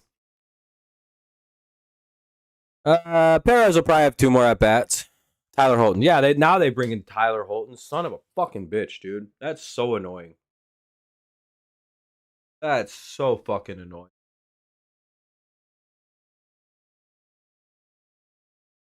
All because Collins is a fucking, like, oh.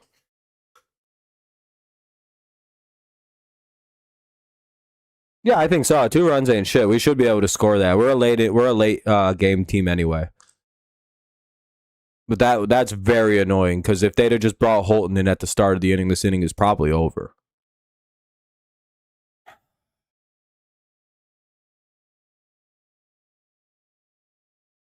Sixth inning under 4. I mean, it'll be under 4. It looks like. Tigers are a late inning. They're a late team. I don't really panic. They do well with the pressure on them, which is a very interesting fact about the Tigers. They do well under pressure.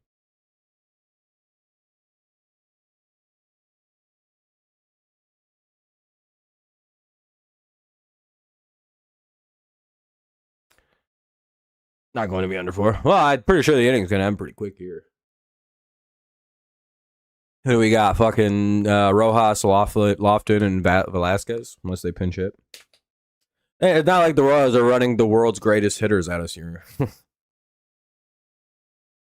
I don't know if you want to. If you got money, if you want to bet. I don't tell people to bet.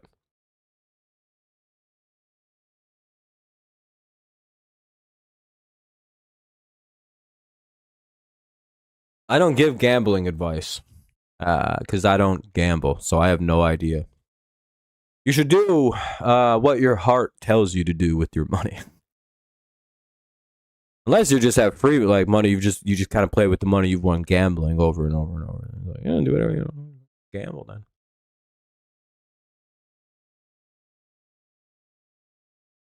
Very PR. I just also am not trying to ever someone come be like, I took your advice and I lost. It's like, why would you take my advice? I don't gamble. So I'm very clear about that when I tell people if they ever ask and they press on it. It's like, I'm telling you, you don't want the advice. I'd put $1 million on the Tigers.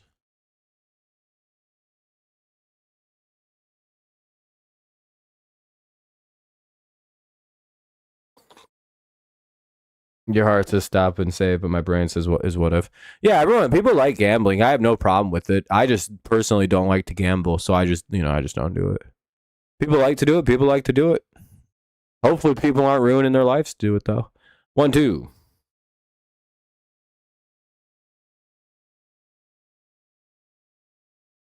No, I don't like gambling. It's just not my. I get nothing out of it.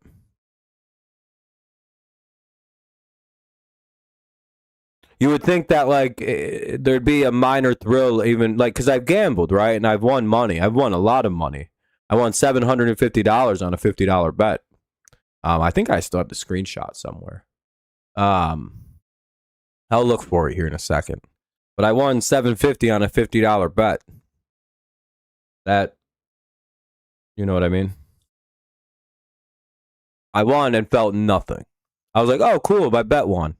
I was like, yeah, I don't have the gambling thing. I don't care. I did not fucking care. I was more nervous about losing my $50 and being out $50. Like, fuck, dude, if I lose this $50, it's gonna suck this week. I'm gonna have to not get fucking any eat out. It was... You would think that besides, that's like my third gamble ever was that set like 50 for 750. You'd think that would make an addict. All that made me go is I don't like gambling. But I'm also up gigantic and I have nothing but a giant win in my gambling history, so I checked out. I'm done with this profession. I've won. I'm done. I've gambled and I've won and I'm all good. I'm up. It's a good life.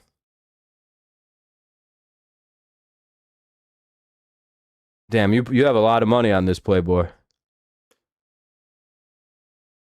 My $50 I got from that also, my other 3 bets that I did in my life was I had to bet $5 to get, no, I've done 4 bets. I did my initial $5 bet to get 3 $50 free bets. I lost 2 of them, and then I won on the last one. It was a genius strategy that I knew I was going to somehow win, the way I set those parlays up. I could probably gamble and make a lot of money doing it because it's not like a difficult thing. But that's a base hit. 1 on, 1 out. Here's Velasquez. You got about 200 from, yeah, you did scored first. Tigers bunt more often. Bunting seems to have died during the game to pay out 245, so you might sell right now. I mean, I probably would. I mean, you made $70, only missing out on 75. Really, you're only going to miss out on none if you make money. You don't. I always tell people with stuff like that, I'm like, you could always like hedge it, right? Can't you take the money out now and then put another bet down to make more money? Isn't that how that works with good cash out? If you have like a decent cash out, isn't it always smarter to take the cash out and then kind of like double it back down? On some real degen shit. I know my brother does that. He loves doing that, taking a cash out and then going back and betting on something that he's really sure about in that game. He's like, it's like double dipping. 2 down. That's kind of what he does, or he'll like hedge it both ways. He'll put the profit on either team, and then like he's just like, "Nah, I'm sitting pretty," on like different bets. I don't know. Do whatever you want to do, Vision.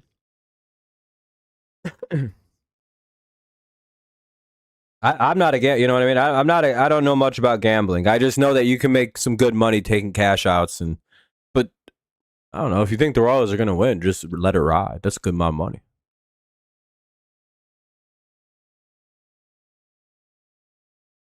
Need Dylan for a 10.5 hitter for sure. Riley for 8.5 hitters. I don't know what that means. Runner at second, 2 away. Jensen, the hitter. We're at the top of the Royals lineup with the runner at second. Not great because Jensen hits our pitching quite often. Do whatever you want to do, man. Listen to the people in the chat. They might have better ideas. I don't give gambling advice. 1-2 or 1-1.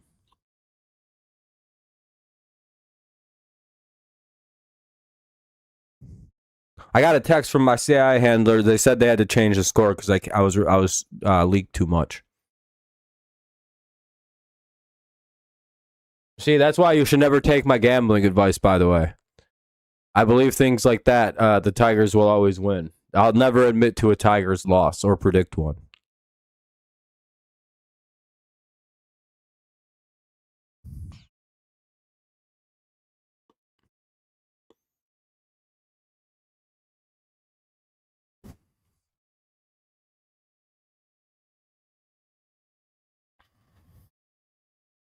Place 300 on the Royals win. I'm hoping the Tigers don't come back because their offense has been terrible. You can never trust the Tigers in either direction. I feel like a lot of people are thinking the Tigers are out for today, and they're about to break a lot of people's hearts in the top of the 7th or 8th, or in the bottom of the 7th or 8th. We'll see, though.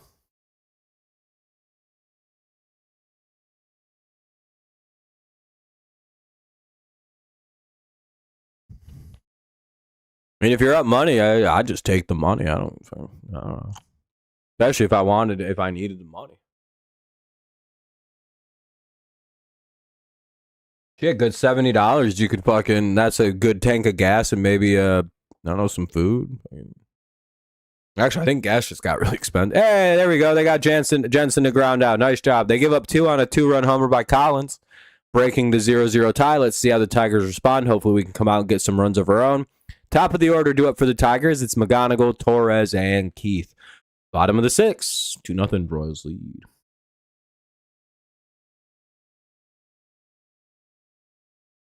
The Tigers may let her come back. Yeah, it's a 2-0 lead in the bottom of the 6th. There's a lot of game left. We have more at-bats than they do left. That's all that matters. How many bats you got left? Theoretically, they only have 9 left. We have 12, so 12 outs anyway.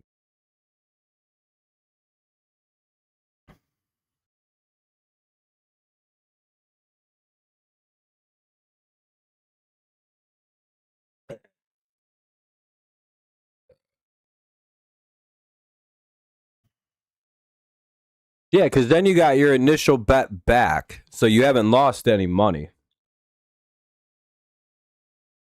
Just a tank of gas. Well, in Michigan, gas is not $6 right now. We're at like $3. It might be $6 again, actually. Matt Strom is. Oh hell yeah, dude! Strom is in now. Hell yeah, dude.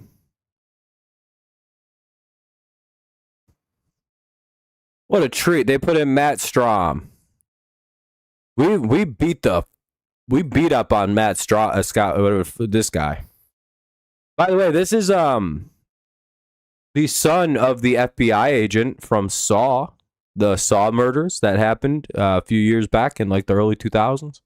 If you remember Special Agent Strom, this is his son. Believe it or not. I think a lot of people forget that the Royals have the word. Yeah, I mean, this is a dog shit bullpen, dude. This guy's got a 7.7 ERA, and they're like, yeah, this should work.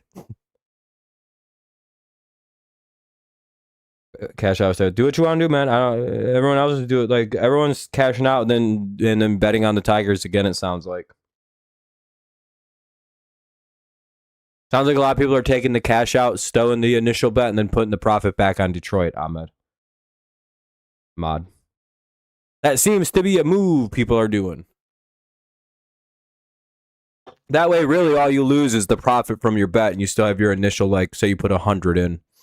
You keep that and you just, maybe make a little more.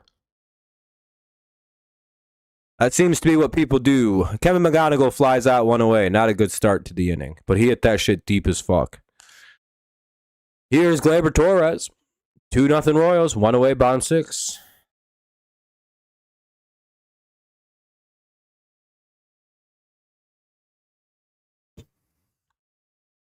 If that would have went down a line, we might have had a home run right there. Guessing Gleyber's going to get on. I can't imagine he gets that. Like, he's either walking or getting a hit. Because they probably want to go right at Colt Keith without realizing we're going to put Matt Vierling in. Ball 1.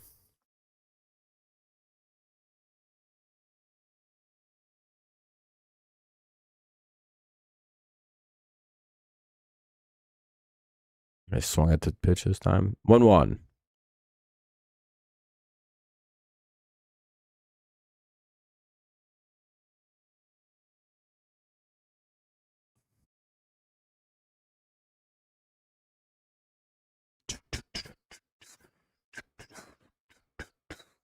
By the way, it's 1-2.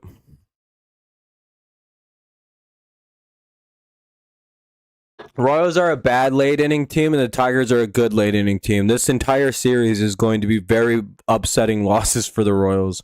I feel like. Or it'll be a bunch of games where Tigers' offenses are dead. We'll see. I just think Royals fans, Royals bettors are in for a rough surprise with the way that this team can't close games.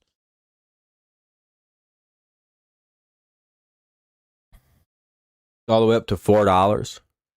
I know I saw oil hit $100 a barrel again today, so I figured gas would be expensive right now. 3-2. Way to battle here by Glaber.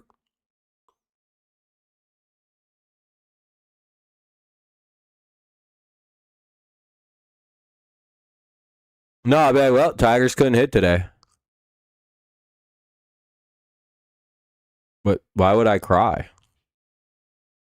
Listen, brother, here's a little secret about me in baseball. I don't give a shit about a random regular season loss, and that's a strikeout, 2 away.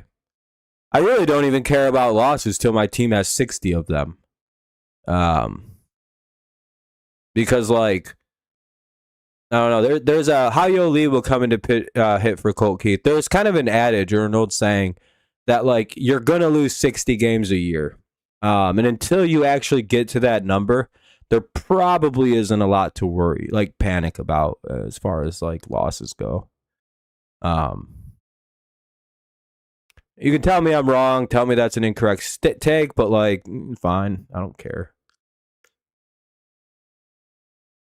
But until you're at 60-something losses, you know, who gives a shit if you lose a game or two? 1-0.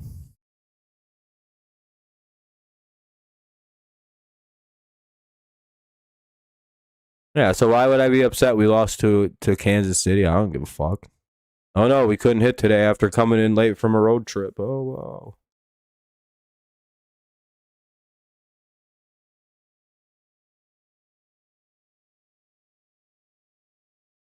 But that also doesn't take away from the fact that what I'm saying is true, and that the Royals have a very bad bullpen, especially late in games, that has caused them to lose a lot of games in which they otherwise should have won, but their bullpen can't finish. Because they have good starting. You guys, I guess, and you're a Royals fan.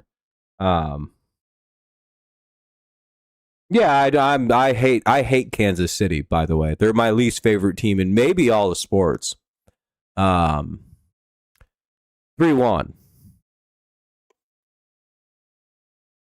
But it's mostly because their fucking fans are, on a general level, some of the most annoying fans in all sports. Fucking the shit they pulled in that All-Star game that year. Hayo will walk with 2 away. I'll never forgive them people. They had Alex fucking Gordon in an All-Star game. Alex Gordon was in like 204 that year, dog. That shit, they ruined the All-Star game. You know that's why I don't watch the All-Star game, is because Kansas City Royals and their stupid-ass fans and the dumb-ass bullshit they pulled when they fucking just cheated and stuffed the fucking voting boxes. A mass cheating campaign by Royals fans that got uncovered, and the MLB still let their bullshit-ass fucking All-Star game picks go. Alex Gordon batting 104 with 1 home run and 11 RBIs in 150 games played this year. Starting third baseman. The fuck?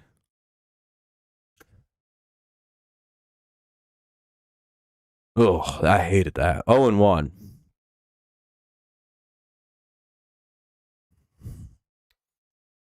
But no, the issue for the Royals is their bullpen is pretty bad.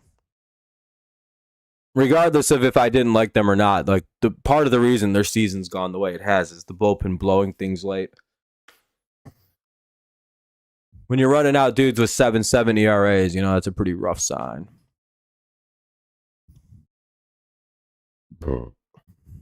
Luckily for the Royals, we're not hitting today, it looks like. Fuck. All right, top of the 7th. Tigers still dead at the plate. 3 innings to go. Thomas, Pasquantino, Perez. Maybe somebody will get going here in the last 2. Maybe I'm really hoping we just don't have to have a bottom of the 9th. I hate the bottom of the 9th if we're at home. Rather get the game over in the bottom of the 8th and top of the 9th. That's where you want it to fit. Tigers need to be beating teams. It's so annoying. Every year they finish the same way just because they do not. The team beat them. Tigers are way better than Kansas City. Yeah, I mean you should. They, you know, what's crazy is you should always sweep every team you should sweep every team you play that have a worse record than you.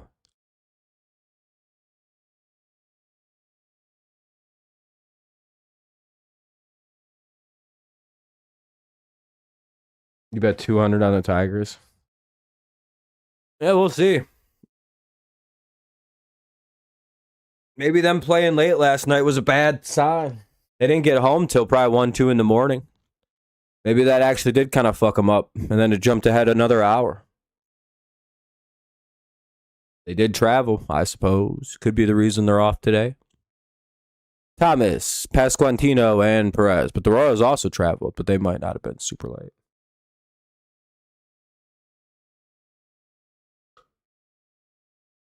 Yeah, but sports betting, that doesn't matter. Like, that's not the reality of the game. You're not going to win every game you play in baseball. I like how you can tell Abel Gomez is losing a lot of money because he's yelling that it's rigged. By the way, can anyone point to a time when the Tigers have hit a right-handed starter over the age of 30 with an ERA close to 5 or higher? They don't do that. People need to do a little bit of research with the Tigers and figure out when they do and don't hit. If they're facing a bad right-handed starter, probably just don't bet on them. Just like don't touch the game. I'm going to give you some advice. Don't bet on the Tigers if you see that the starting pitcher against them has a high ERA. Just don't do it. Cole Keith was pinch hit for. He's out the game. We're just waiting for Lane Thomas's at bat to begin. I don't know what's going on. Thomas, Pasquantino, Perez.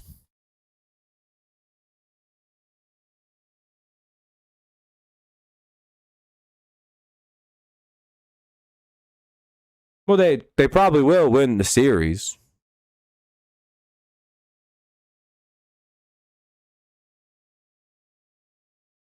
Should I pick the Tigers? I don't know. Probably not. Gonna get a cool 25 at the range. Hey, there we go. Bonderman. What about Jeremy? That was a sad career. Because that guy actually had a lot of talent. Like a shocking amount of talent that just, because of a blood clot, just kind of died, dude. Really, though, Bonderman was genuinely a talented guy. If we could have had Jeremy and Justin on like a fully healthy Jeremy Bonderman alongside of Justin Verlander, I wonder how different the 06 World Series actually goes.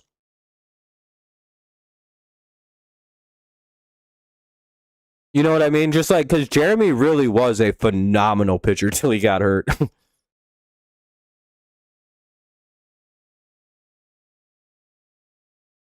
I think Detroit has an easy comeback. There's a lot of betting stuff that I just can't follow.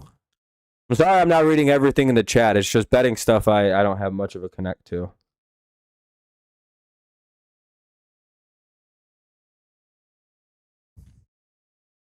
Oh yeah, we are the only. Why are we? What the fuck? Why are we playing? Why don't we take the day off like everyone else did? Ugh, annoying. If we were gonna hit like this, we should have just took the day off anyway. 2-1. Is this like a makeup game or like in a series or something? Did we only play 2 against Kansas City earlier this year and now we're fucking making one up? 2-2. Because I feel like we missed a game against someone earlier this year and it feels like it might have been Kansas City. Because a random 4-game series in July feels pretty fucking weird. I don't know. I hope Detroit doesn't lose. Took it back. Took it while D-backs. Hey. We're down 2. $60 and $240 on the Braves today. Then lost 60 on Guardians. Yeah, Guardians are.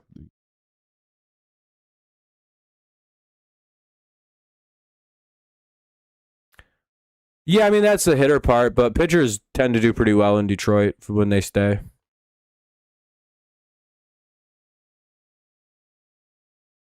Yeah, easy comeback. It's hard to see if it was.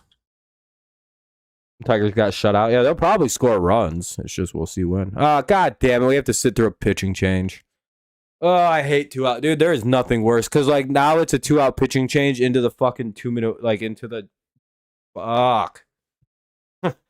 Here comes 7 minutes of commercial breaks. Because we're going to get a pitching change. Jacob Wadger's back. And then he's going to come in and get an immediate out on less than 3 pitches, probably. And then we'll go right back to a commercial break for 2.5 minutes. Or for 5 minutes because it's the 7th inning stretch. So literally 7.5 minutes of commercials coming up. Isn't that beautiful? They need to stop with the 2-out pitch. They need to like ban that. Or you only get 3 a game or something. Oh, hate it. Hate 2-out pitching changes. No, I'm always going to be consistent. I hate 2-out pitching changes. I hate the pace that it does. I hate the viewing experience that it provides to me as a person who watches a lot of baseball. By the way, I'm right about this, and I know I am. I was right about it when they used to let fucking a million pitching changes happen every game. Oh, that was the worst, dude. You guys would have hated me. You'd have been like, I can't watch this guy. Why? He just complains about pitching changes. Does he not understand strategy? Shifting and pitching changes used to drive me fucking crazy. It's annoying. It's a momentum thing that they do, and I hate it. Like, I get the strategy, right? I understand. I get it on a fundamental level that they're doing the right thing. I just fucking hate it. Like, shifting actually was bad. I hated shifting. I thought that was bad for baseball. It was fucking gross. It allowed bad defensive players to look like they were way better than what they were. I hated the shift, dude. I almost quit watching baseball again because of the shift. Oh my god. No, I was born in June. I genuinely fucking hated like with a I thought that was the worst thing that ever happened to baseball was the shift. And arguably it was. It was ruining the sport because guys were home run or strikeout. It was so fucking bad with the shift, dude. Why are you watching baseball then, Landy?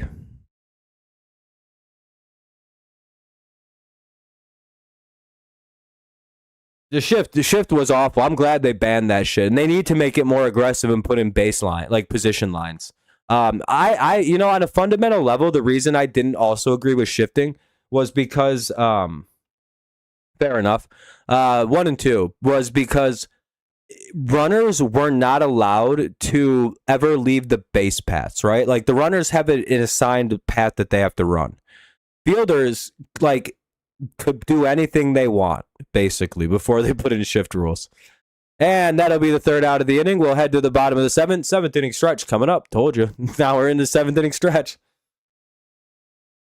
But, I felt that there would, if they wanted to keep the shift, they should have made it so runners could run wherever the fuck they wanted to get to the base. Because, not having baselines feels so unfair against the offense when runners have baselines that they have to stay inside of, running lanes. Batters have to stay inside of a batter's box. Whereas defensive players could be wherever the fuck they wanted. And I was like, that's so unfair. What the fuck?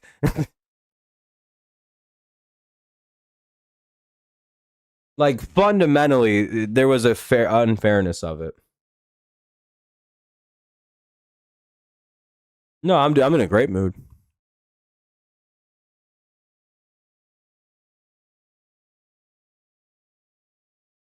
Hey, you never know. It's the bottom of the 7th coming up. Dingler, Carpenter, and Torque, depending on any pinch hitting.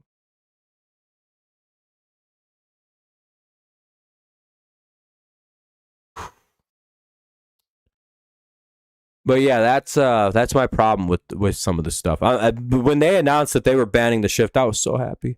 When they said they were getting a pitch clock, do you know how happy I was? I was like, oh, thank God. Then they announced that you can only make you have to. There's a limit for pitching changes. I'm like, oh, it's so good. John Schreiber will come in. He's a righty, so I think he's a righty. He should be a righty. He is. Cool. Bottom of the 7th. Here we go.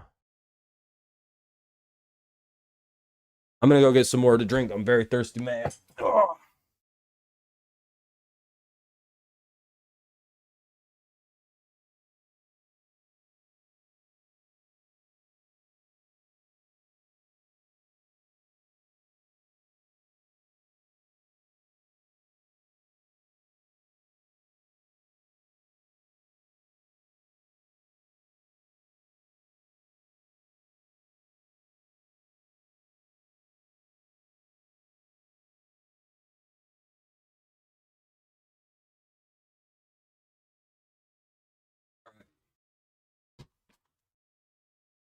What do we got? Ugh.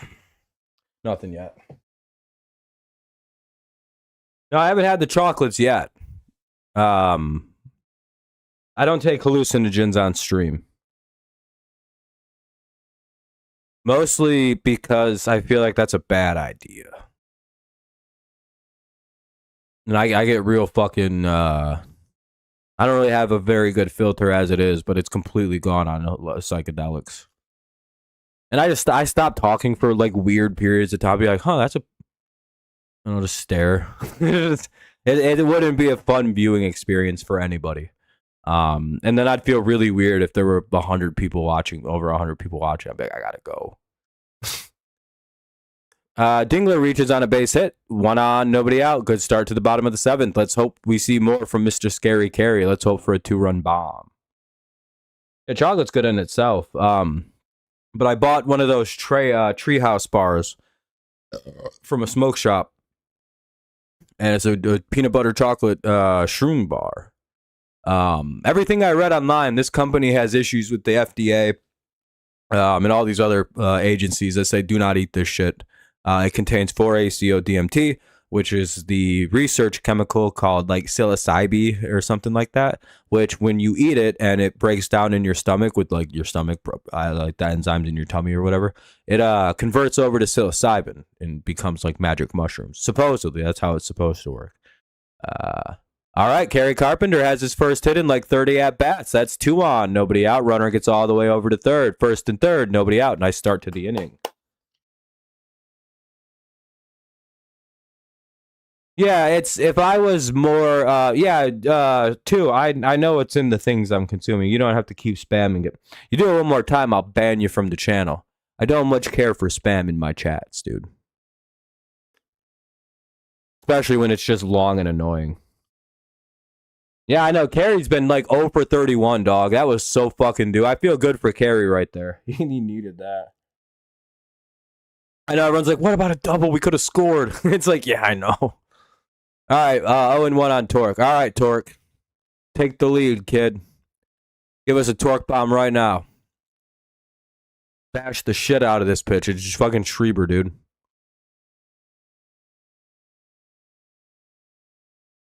I've tried those. Very bad experience. Was it too strong?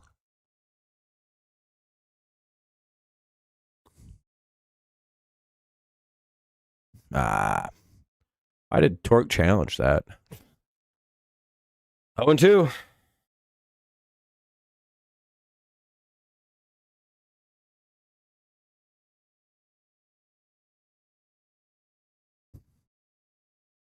Come on, Spenny. For the one time.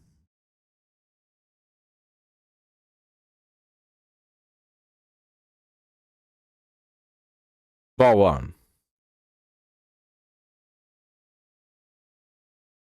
But see, I also have an understanding of what 4-ACO-DMT does because I've done it before a lot. I got sent like a gram of it, like literally like 2, like a big ass fucking bag of it on accident. I don't even know how I got it. It just showed up in my apartment at one point. 2-2. Back in like 2014, it just said big ass letters 4-ACO-DMT, not for human consumption. I was like, what the fuck is this? And then I did some research. I was like, I have research chemical mushrooms. What the fuck? I'm sure it was. And Torque strikes out 1 away. Fuck, dude. No, it's not DMT. It's for ACO DMT or DET. Maybe sometimes it might be in there. It's it's the research. It's like a synthetic version of psilocybin, and it breaks down into psilocybin when it's in your tummy. I believe it's a legal research chemical. I don't think there's not much. You can't really enforce anything with it. It's part of that weird farm bill, I believe. They got like another 2 months before all that shit's banned up. Looks like a line out there. Well, we're gonna blow this. 2 away. Let's see what Outman. It's fun. Why Outman, dude? We ain't got nobody else that can hit. Why not Matt Vierling? No, it's not a double play. It'll just be an out.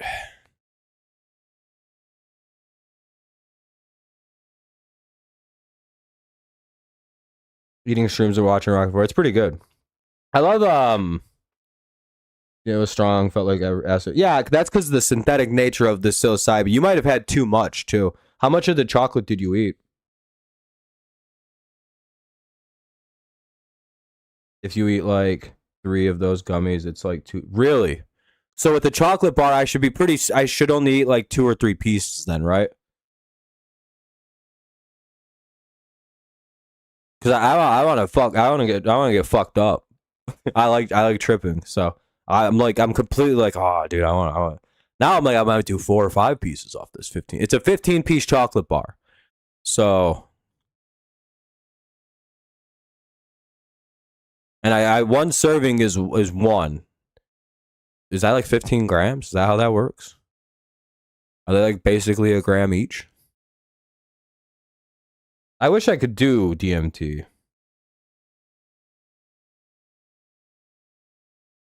I have no tolerance to the substance currently. But I have whenever I do psychedelics, I have a very what's the right word? I have a high tolerance for them kind of naturally. Edibles almost do nothing for me. 2. Get about 3 or 4 pieces. All right, I'm gonna probably eat about 4 then. No, I think I'll start with like 2 or 3, just to check. Half a bar is probably an eighth. Did Outman just hit a 3-run homer?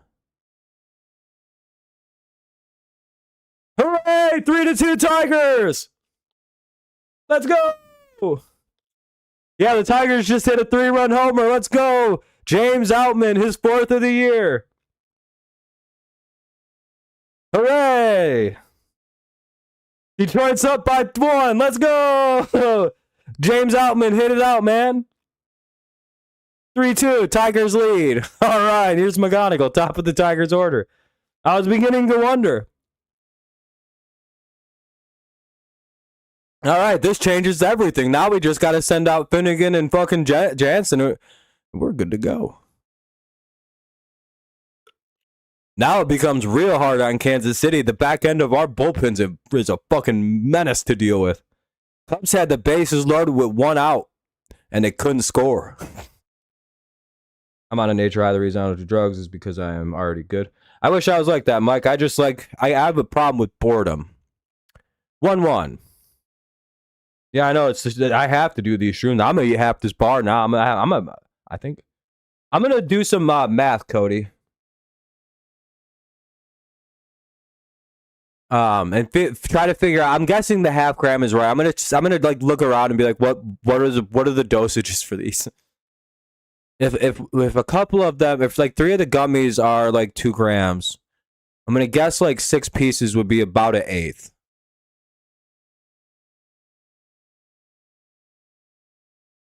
So I'm probably gonna eat 6 pieces. But I also don't know if I want to take fucking 6 grams of a research like psilocybin. You know what I mean? Because that's what's in them, right? Cody is the 4-ACO DMT or DET. And the Tigers get another hit here with 2 outs. McGonigal's going to hit that to the wall, and he's going to have himself a 2. Oh, they might get him. Nope, he's safe at second with a double. His like 22nd of the year.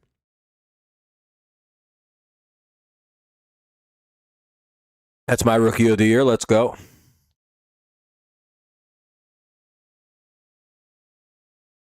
Oh no, they got him. Yeah, I thought they got him. They got that in real fast. But the Tigers do take a 3-2 lead. Top of the 8th coming up.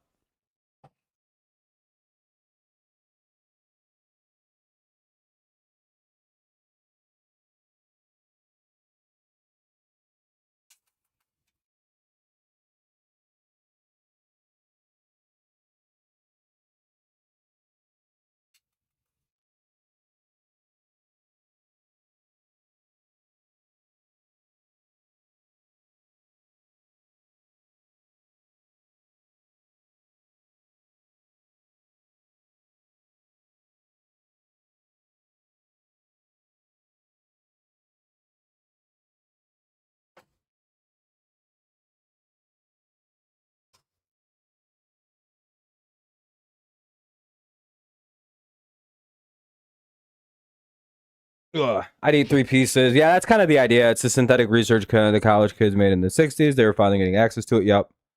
What brand are the brand is Treehouse. I found this our old Lang's ERA. He's 15 point. Holy shit.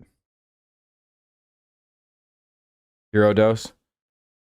Who wants to refund me, guys? I don't see over 7.5. Damn. Fuck, I thought I was gonna hit for both your sides. Sheesh. The Tigers had a good little turnaround. Drew Anderson. Oh, fucking Anderson. Been around for decades, just hidden in the nerdy college chem labs. Yeah, I understood because I ran into it back in like 2012. Like I said, it got mailed to my apartment, and we just had a big ass bag of it.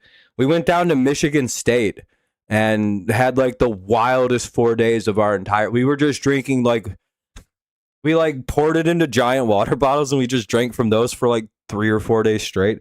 I literally do not remember what happened. I just remember suddenly I was back in Mount Pleasant because I went to Central, and I was like, guys, what happened? Is everyone? It was a good time. That was probably the most fucked up I've ever been. Was that weekend? No memory, and I tripped so hard because we were like, we have water shroom. I just remember our friend from state kept saying, "Where did you get this? Where did you get this? Where did you get this? Where did you get this?"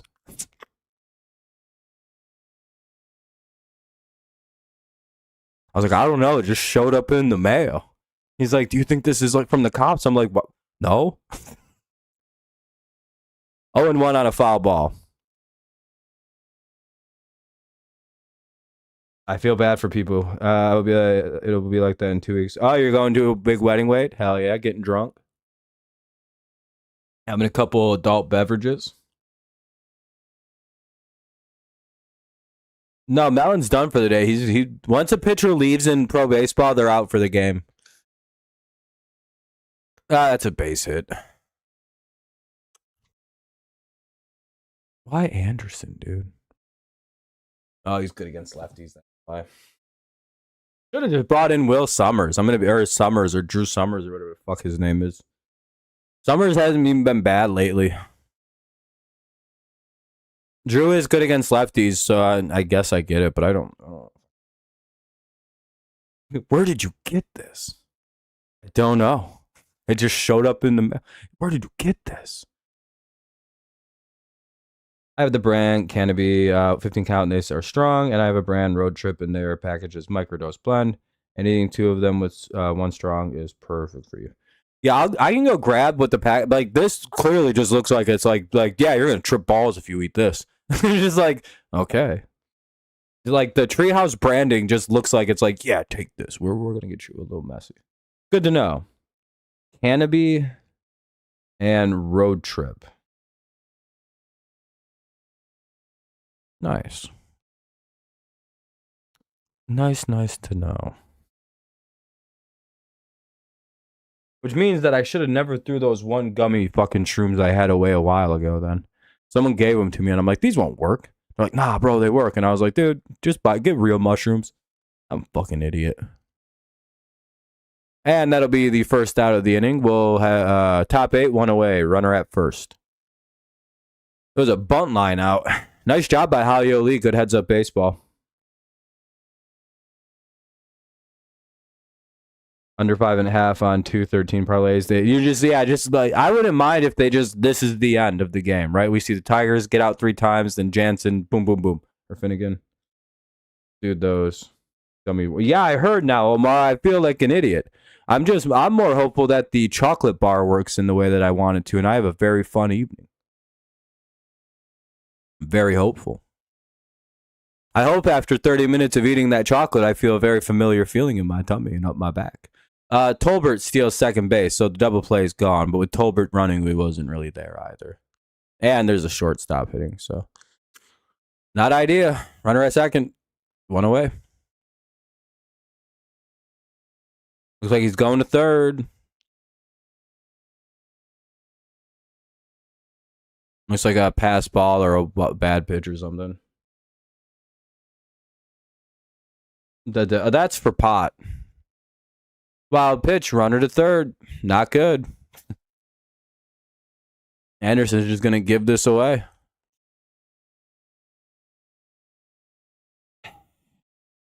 Called strike 2.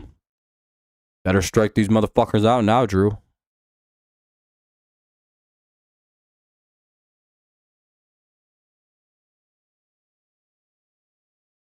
Oh, great. We're playing cut the run down, too. We may not even get it out if he grounds out.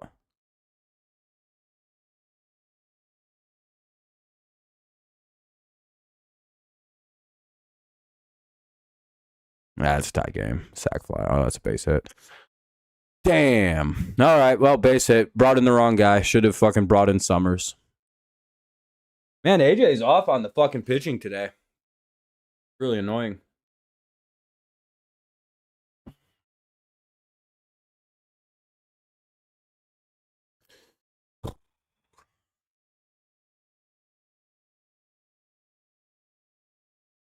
Yeah. He didn't actually steal third. He advanced third on a wild pitch. He doesn't get a steal on that. Yep, they brought him in because he can pitch to lefties sometimes. 3-3, top 8, 1 away. Runner at first. Called strike. Yeah, so glad you cashed out. Yeah. Oh, you cashed out both of them? Nice, man. That's good.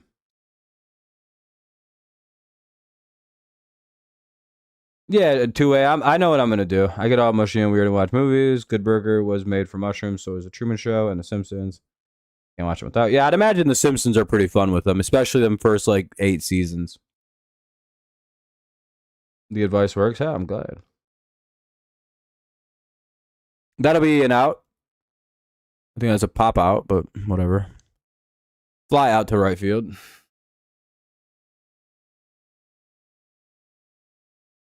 Always ride it out. There's a good way to make money on a ride out in doing it.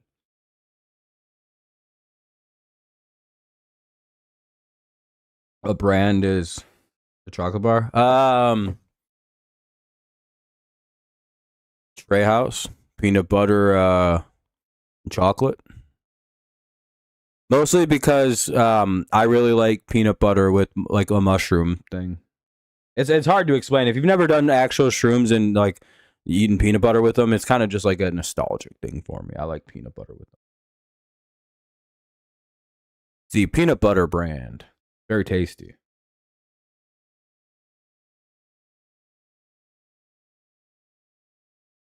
You did so many live bets on this game. Damn, Andy, I'm sorry to hear.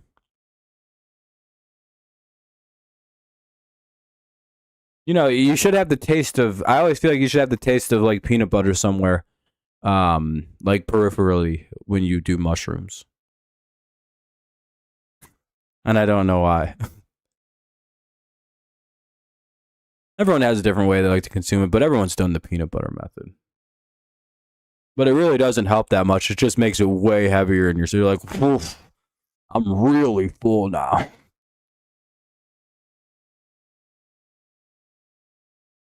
One, two.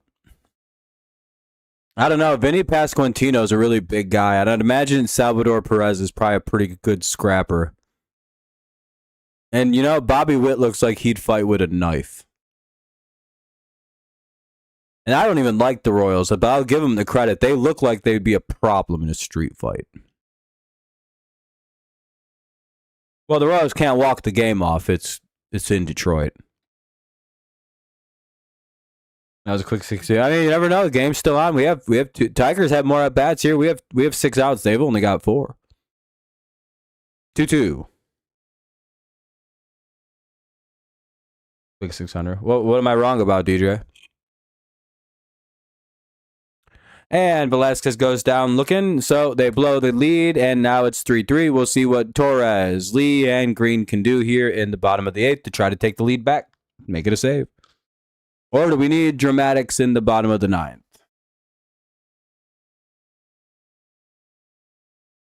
Hey, maybe you're right, DJ. I hope you're right. All right, I'll be right back, everybody. I'm going to go rip a smoke here for a second, and then we'll finish this game up. Be right back.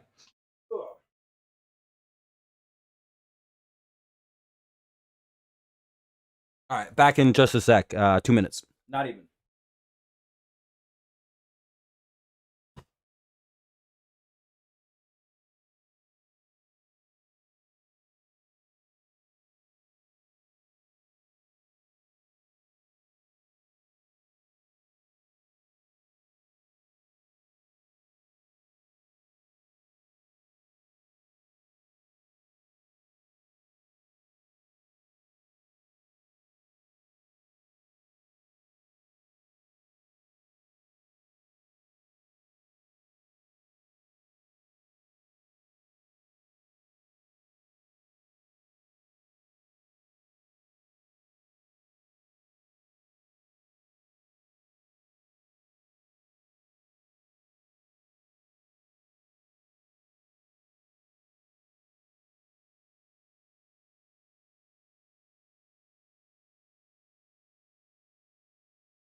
Yeah, well, they're using shit pitchers because do they even have good pitchers on their team?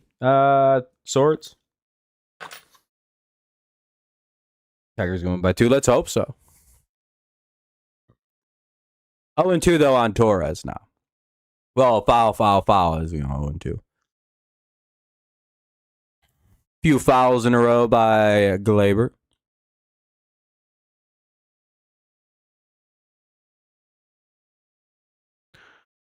God damn, I got a stretch, dog.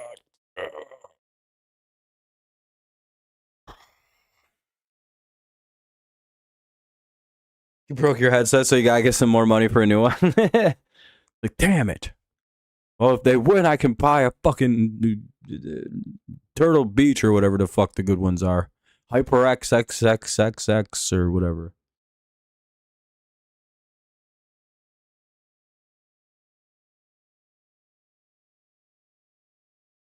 One, two.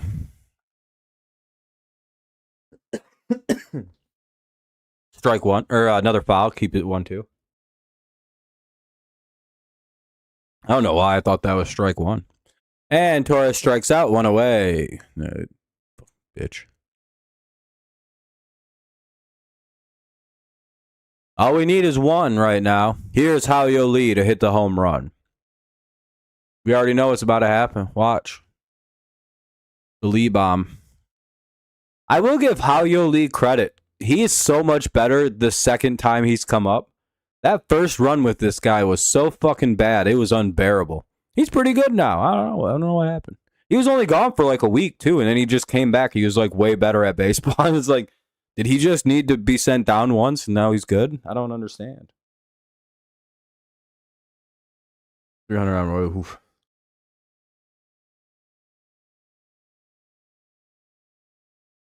Yeah, that was when they had Bobby Witt still.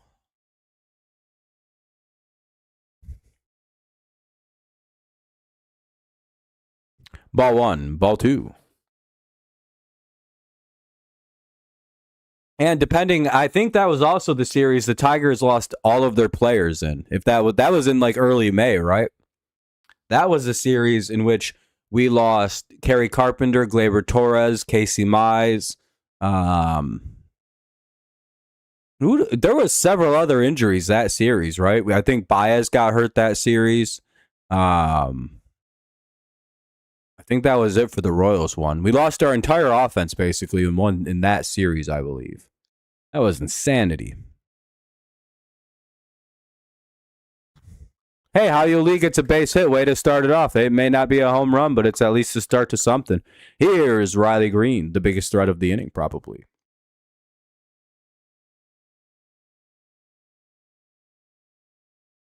Sudo will be banned August 1st nationwide. I think it's good for 7-0. Like, Kratom is one other thing, but, like, I don't know. That 7-0 shit is inherently sort of predatory. I don't think that, shit should be banned. I'm not a big fan of any of that ever.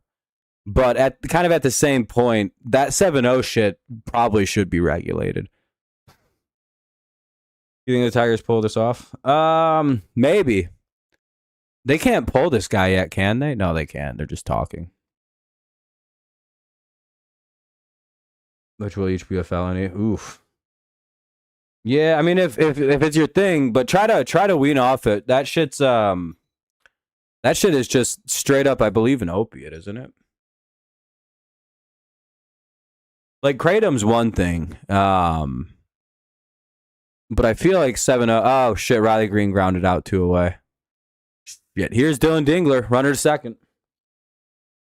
Well, hopefully Dingler can come through once again and save the day. He's kind of our own. He's what we got, unless we're gonna do something in the bottom of the ninth. Torque walk off.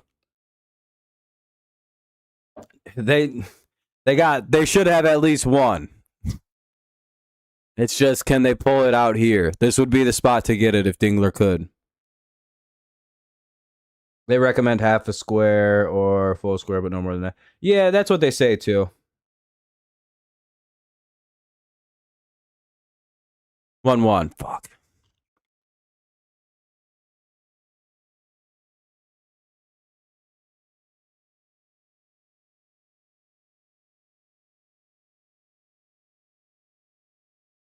At 1,000 at 175. Oh shit. Okay. It was on trial. I know what it says is limits 2. I'm gonna have a lot more than that though, probably. I'll probably hit like 3 or 4 to start. Down, drop. Is that fair? That looks foul. Fuck.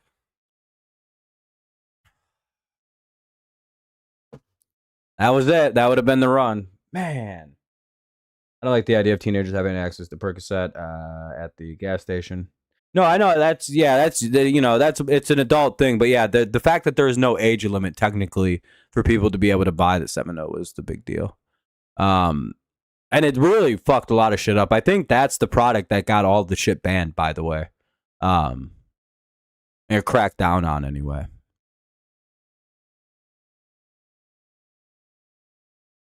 Dingler comes through. He threw that shit right down the middle, too. What an arrogant pitch. Dingler smokes it down the left field line. That'll be at least 2, unless Dingler just stops at first, which he might. Nope. Dingler will get down to second base. That'll be a 2-out double, and the Tigers reclaim a 4-3 lead here in the bottom of the 8th, setting up a save situation for the top of the 9th. Taper down the about 6 every day. I need to cut in half every week. That sounds you're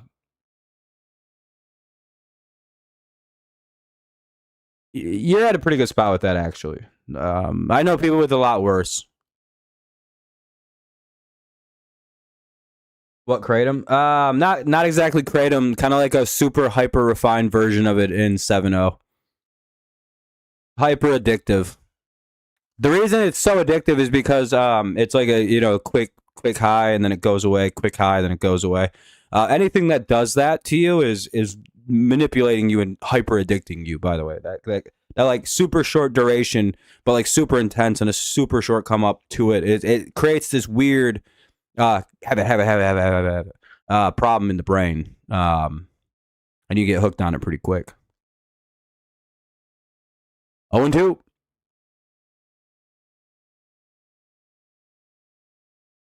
Try to avoid stuff like that. Kratom is one thing, but that shit is too refined. It's stronger than what dabs are for weed. Kratom is a natural. Yeah, it's good, and it also helps a lot of people. 7.0 is contrary protect. Yeah, basically. They claim it takes around 30 minutes. Oh, for the chocolate, yeah. That 7.0 shit kicks in almost immediately, and that's the actual issue. Is it's like it kicks in super fast, and it doesn't, and it goes pretty quick. So it creates that like this give and pull where it's like how fast you can get. Like it's pretty gnarly. Yeah.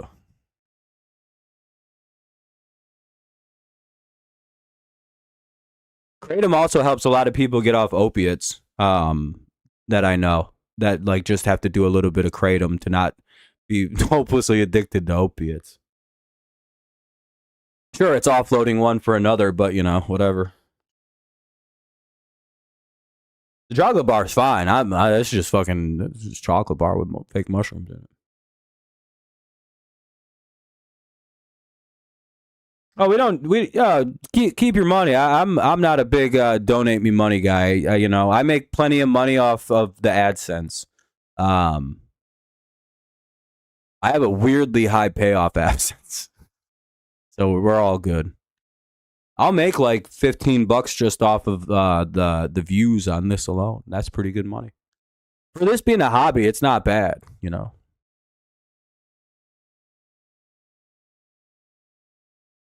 Did you experiment? Yeah. Sounds like salvia. Kind of like salvia, but like it actually is like it feels good, so that it creates that also like it's more dope. I think it's more like it's a massive dopamine flood like opiates. Salvia is more of a weird psychoreactive weed mixed with like DM, like you know what I mean. That's more of a psychoreactive thing. Hey, thank you, man. I appreciate it, Tay. You're too kind, my friend. I very much appreciate you. Good looking out. And the Tigers will get another hit here. That'll put a runner over to third again. So it'll be first and third now with two away. Carpenter comes through. Kind of like vape, quick head change and back to the pretty much banker. Yeah, it's kind of that similar process to why vaping is like super addictive as well, because it gives you that quick hit back to normal, quick hit back to normal. That's why smoking gets you like that. Nicotine, anything with that super short fucking like time and that can react really quickly and come go. That creates a really bad avenue for addiction to spiral up. From what I've kind of like looked into. Morphine level withdrawals, restless. Yeah, you get. Ugh. Yeah, you have to, and it's like immediate withdrawal. By the way, you'll feel kind of like shitty after you come down. But again, thank you, Tay. You're way too kind, my friend. I really appreciate that. Coker Matthew, yeah, just do coke like an adult. No, hallucinogens are fun. Hallucinogens are fun, and it's very hard to get addicted to them because of the You can. I know people who've had issues. I had an issue with acid, I think. But you can't really get addicted.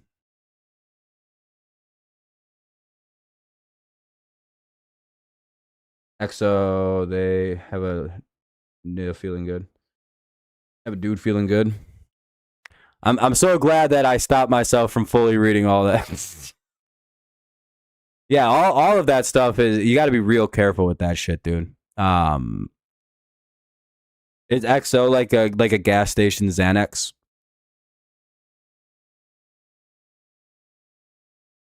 You're like one of the only one showing this playboy. I think a lot of people try to. I wish I could show more, but I'm just not allowed to.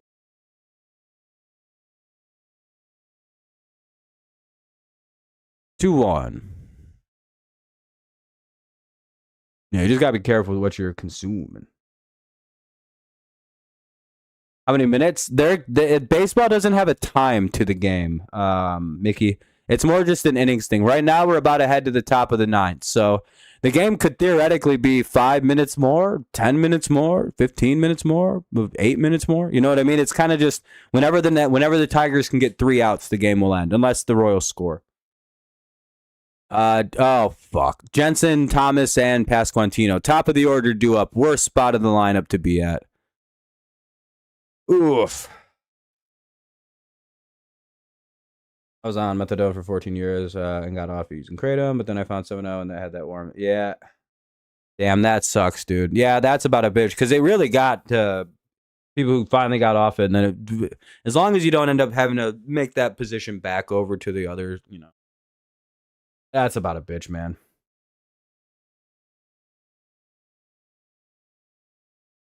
Yeah, you want to avoid the 7-0, the like those things are all pretty bad news.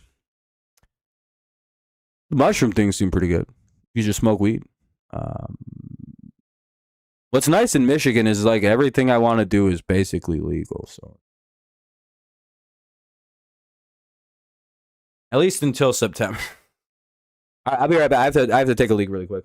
Who's batting for the Royals? It'll be Jensen, Thomas, and Pasquantino in the top of the ninth.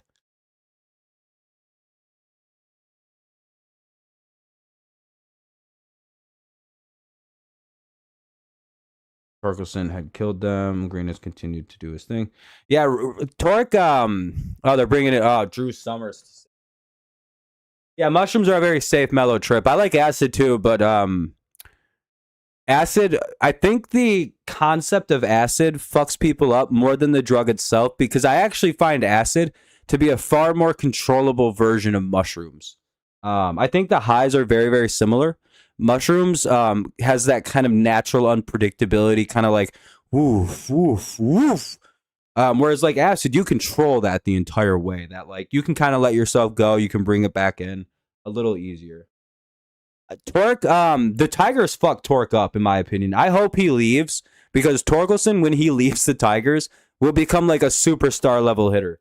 What happened to me with Torque is we tried to take a guy who was a dead pull hitter in college, turn him into Miguel Cabrera, which is what, by the way, this is what we do with every right-handed hitter. We, for some reason, take a bunch of guys who pull the ball to left field when they hit as righties, and we try to turn them into fucking full field hitters to a T. Every one of our right-handed hitters hit it all over the place, and they're all terrible at it. Except for like Max Anderson, who was actually a full field hitter before we got him, when we drafted him. Like, we keep taking these dead pull hitters and like trying to turn them into Miguel Cabreras. If they had just let Torque be a dead pull hitter, he'd probably hit 250 with 40 homers a year. Like, we fucked that up. The Tigers cannot develop right-handed batters because they have Miguel Cabrera brain, where they're like, every right-handed hitter should be able to hit the ball to right field, center field, right center, left center, and prefer to go to right field. No. And like once that's gone from this team, that they'll start developing right-handed hitters in the right way. But all these really dumbass, they're stuck on it. I hope not, opioid. Why did Melton's FS points? I don't know. I don't know what any of that is. I need Perez to get 1.5. Perez probably might not bat again this game. Well, I guess everyone has their own take. I've never done peyote. I wish I could.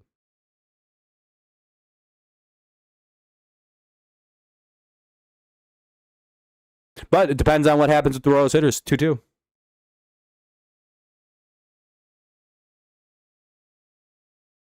Torque was okay. I mean, he's got like 20 homers right now. He's got a ton of homers and doubles right now. He's just, his average is bad.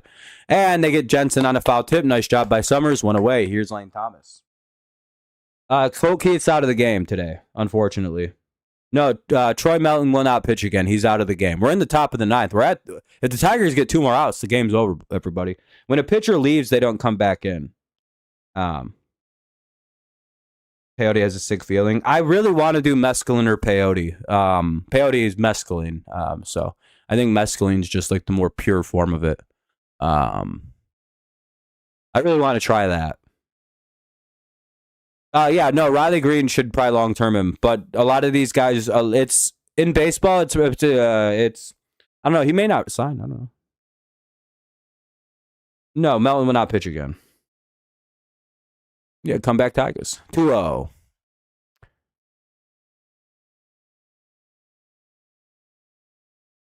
Come on, Tigers. By the way, again, thanks. I appreciate you, man. Clark is 2 for 3. Clark's slowly been improving too this year. It's nice to see. Next year is going to be a lot of fun being a Tigers fan. 2-1. It's going to be fun to see what Briseño, Clark, Anderson, and company can do. And we'll see if we bring up Lorenzo or whatever the fuck his name is to play first. If we move on from El Torkelson.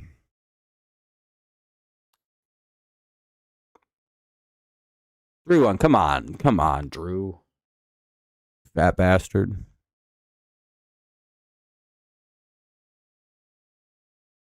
Really not sure why we brought this guy.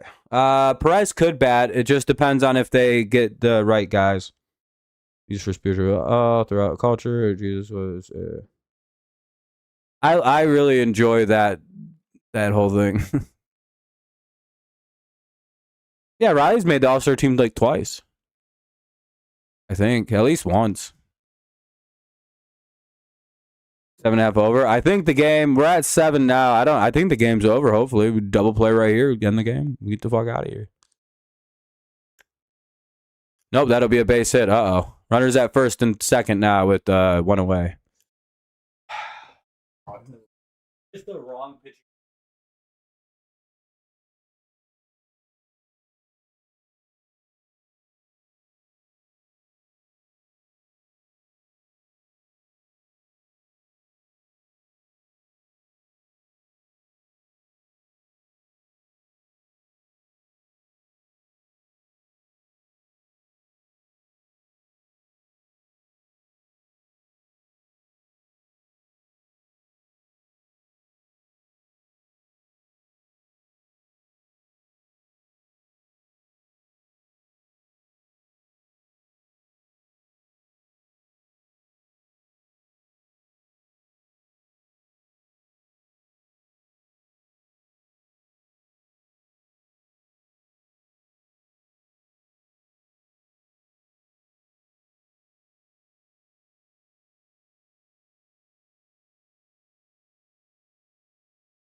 And then we have to sit through a pitching change. Oh, Jesus Christ.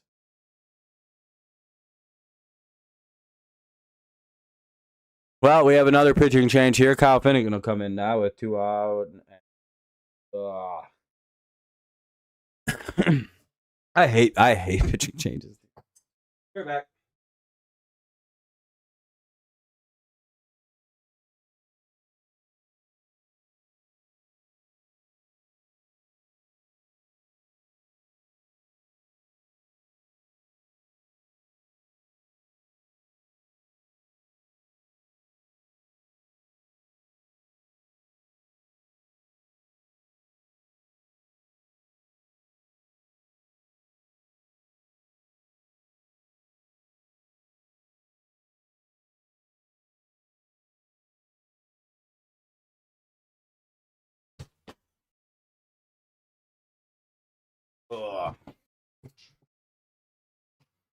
You know Riley? Nice. Pretty cool. All right, well, now we just need a like a double play. Perez and Pasquantino. This should be pretty tailor-made.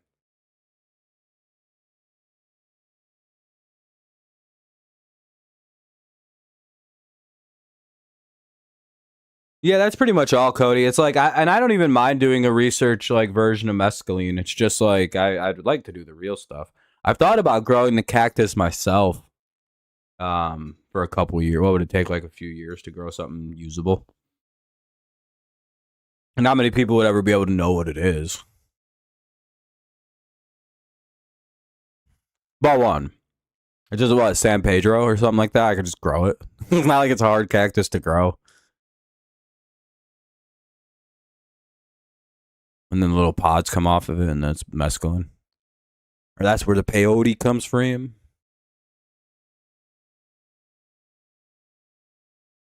Ground ball, flip to second, fire over to first, and that should... Hooray, double play! Just what we thought would happen. All right, GG to the Royals fan. GG. Yeah, Carlos, yeah, you said... I seen you post that, Kevin. What a good comeback win for the old Tigers. What a way to fight. Nice job by everybody involved pitching-wise. Suggs Mellon doesn't get a W, though. But yeah, Tigers improved to 49-54, just like we'd like to see. Gotta love a double play. Hell yeah, Tay. Thanks again, by the way, for the donation, man. That was very kind of you. Good game for the Tigers. We had a double out of Dingler. Hey, stop spamming. Well, yeah, you can swap pitchers after 3. And they had 3 guys they swapped pitchers after. Thank you again, Tay. I really appreciate it, man. You're very happy. You're very nice, man. That's very nice of you. Sorry, you can tell I'm not used to donations. I appreciate you, man. You're too kind.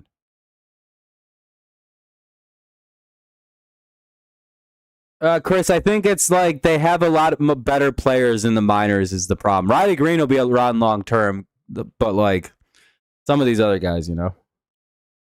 Plus, I doubt Riley wants to sign right now. He's probably a Scott Boras guy, so. The real question is how many guys on the Tigers are signed by Scott Boras, and then you can find out why they don't have a bunch of long terms yet. Hey man, I appreciate it, man. You're very kind, my friend Tay. You're very kind. You got money on KC? Sorry, Jojo, the game's over. 59-54. Hey, we're 5 games under 500. If we win tomorrow, 4 games. If we win the next day, 3. And if we sweep, 2. You're 7. I'm sorry, everybody who didn't. I'm sorry for everyone who lost money on your bets. I feel for you. I really do. I truly do. Yeah, I appreciate everyone who's dropped the like, maybe subscribed. Appreciate the donations. Those are all very kind of you. Hey, maybe some of you guys made money with our putting money, taking your cash out and putting money back on the Tigers to win. You may have just won a fuckload of money from that. You got in at plus 500. I was gonna say if you took that initial cash out and then you put $70 back on the Tigers to win, you probably won a decent little chunk of change. And I went, what the fuck? I wish I would have put more. Oh no, sorry, Becky.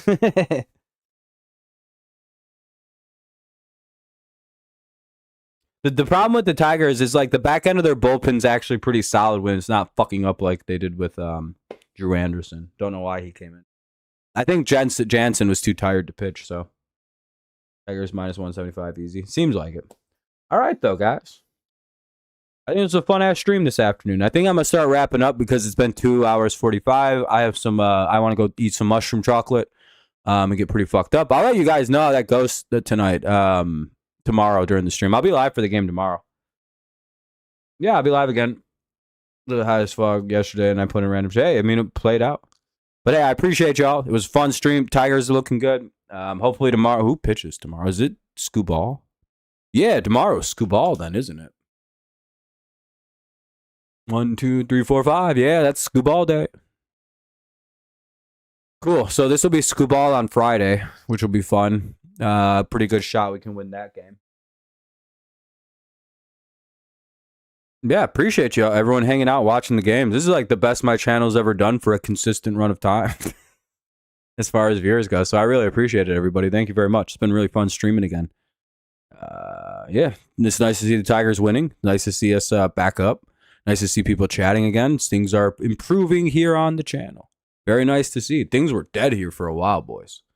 I don't know what happened. My channel died, and then I took a month off, came back, and now it's good again. So Appreciate y'all. Thank you very much. It's been fun. We'll be live again tomorrow at about 6:40, unless I forget it and start at 6:45. Because for some reason, 6:40 doesn't feel right for to start. 6:45 feels right. So it's 6:40 tomorrow. I should be live for that. I don't imagine missing that. I can imagine missing one of these 2 weekend games, maybe Saturday. But I should be live for Sunday. Sorry, Yash. Same with ayahuasca. I swear I gotta go to... I want to really do ayahuasca.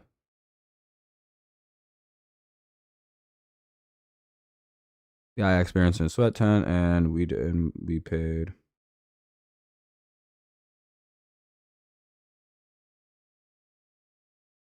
Damn.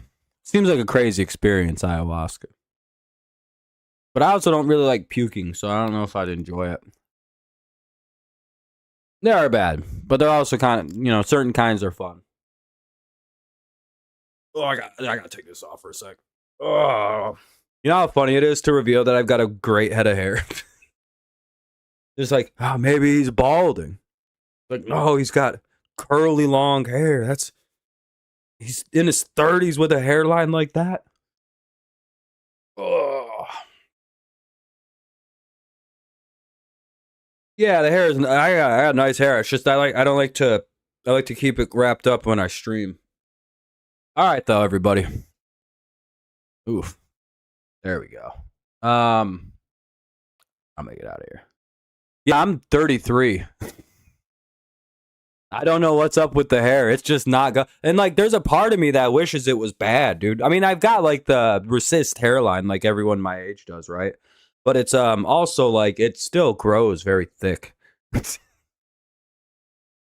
But my only advice is to wash your hair once a week. I only like I get it wet all the time when I shower, but I only put chemicals in my hair once a week.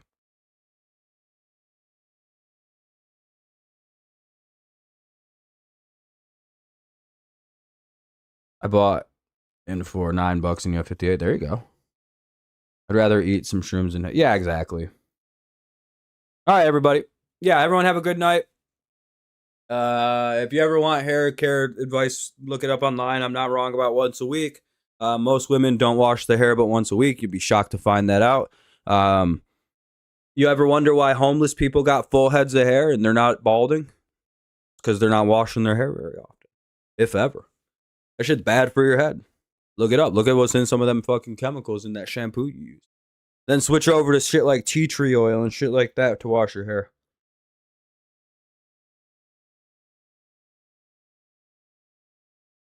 See you soon, Eric. See you soon. We could be taking over the division at that point, Eric. You never know. All right. Thank y'all for a fun stream. I appreciate it. I'm going to get out of here. Enjoy the rest of your evenings. We'll be live again tomorrow. Have a great night. As always, it's go Lions, go Tigers, and of course, it's go Lions, go Patriots, and of course, it's always go Tigers. I'm going to go eat some mushrooms. Y'all have a good night. Well, I'm going to go eat some 4-ACO DMT, which will turn into psilocybin in my stomach and then pretend to be mushrooms. Maybe, if it's in there. Have a good night. I'm going to go. I'm probably, it's either Come Town or I'm going to watch silly cartoons, stupid cartoons. Probably Come Town, though. This shit's hilarious. Y'all have a good night. Bye.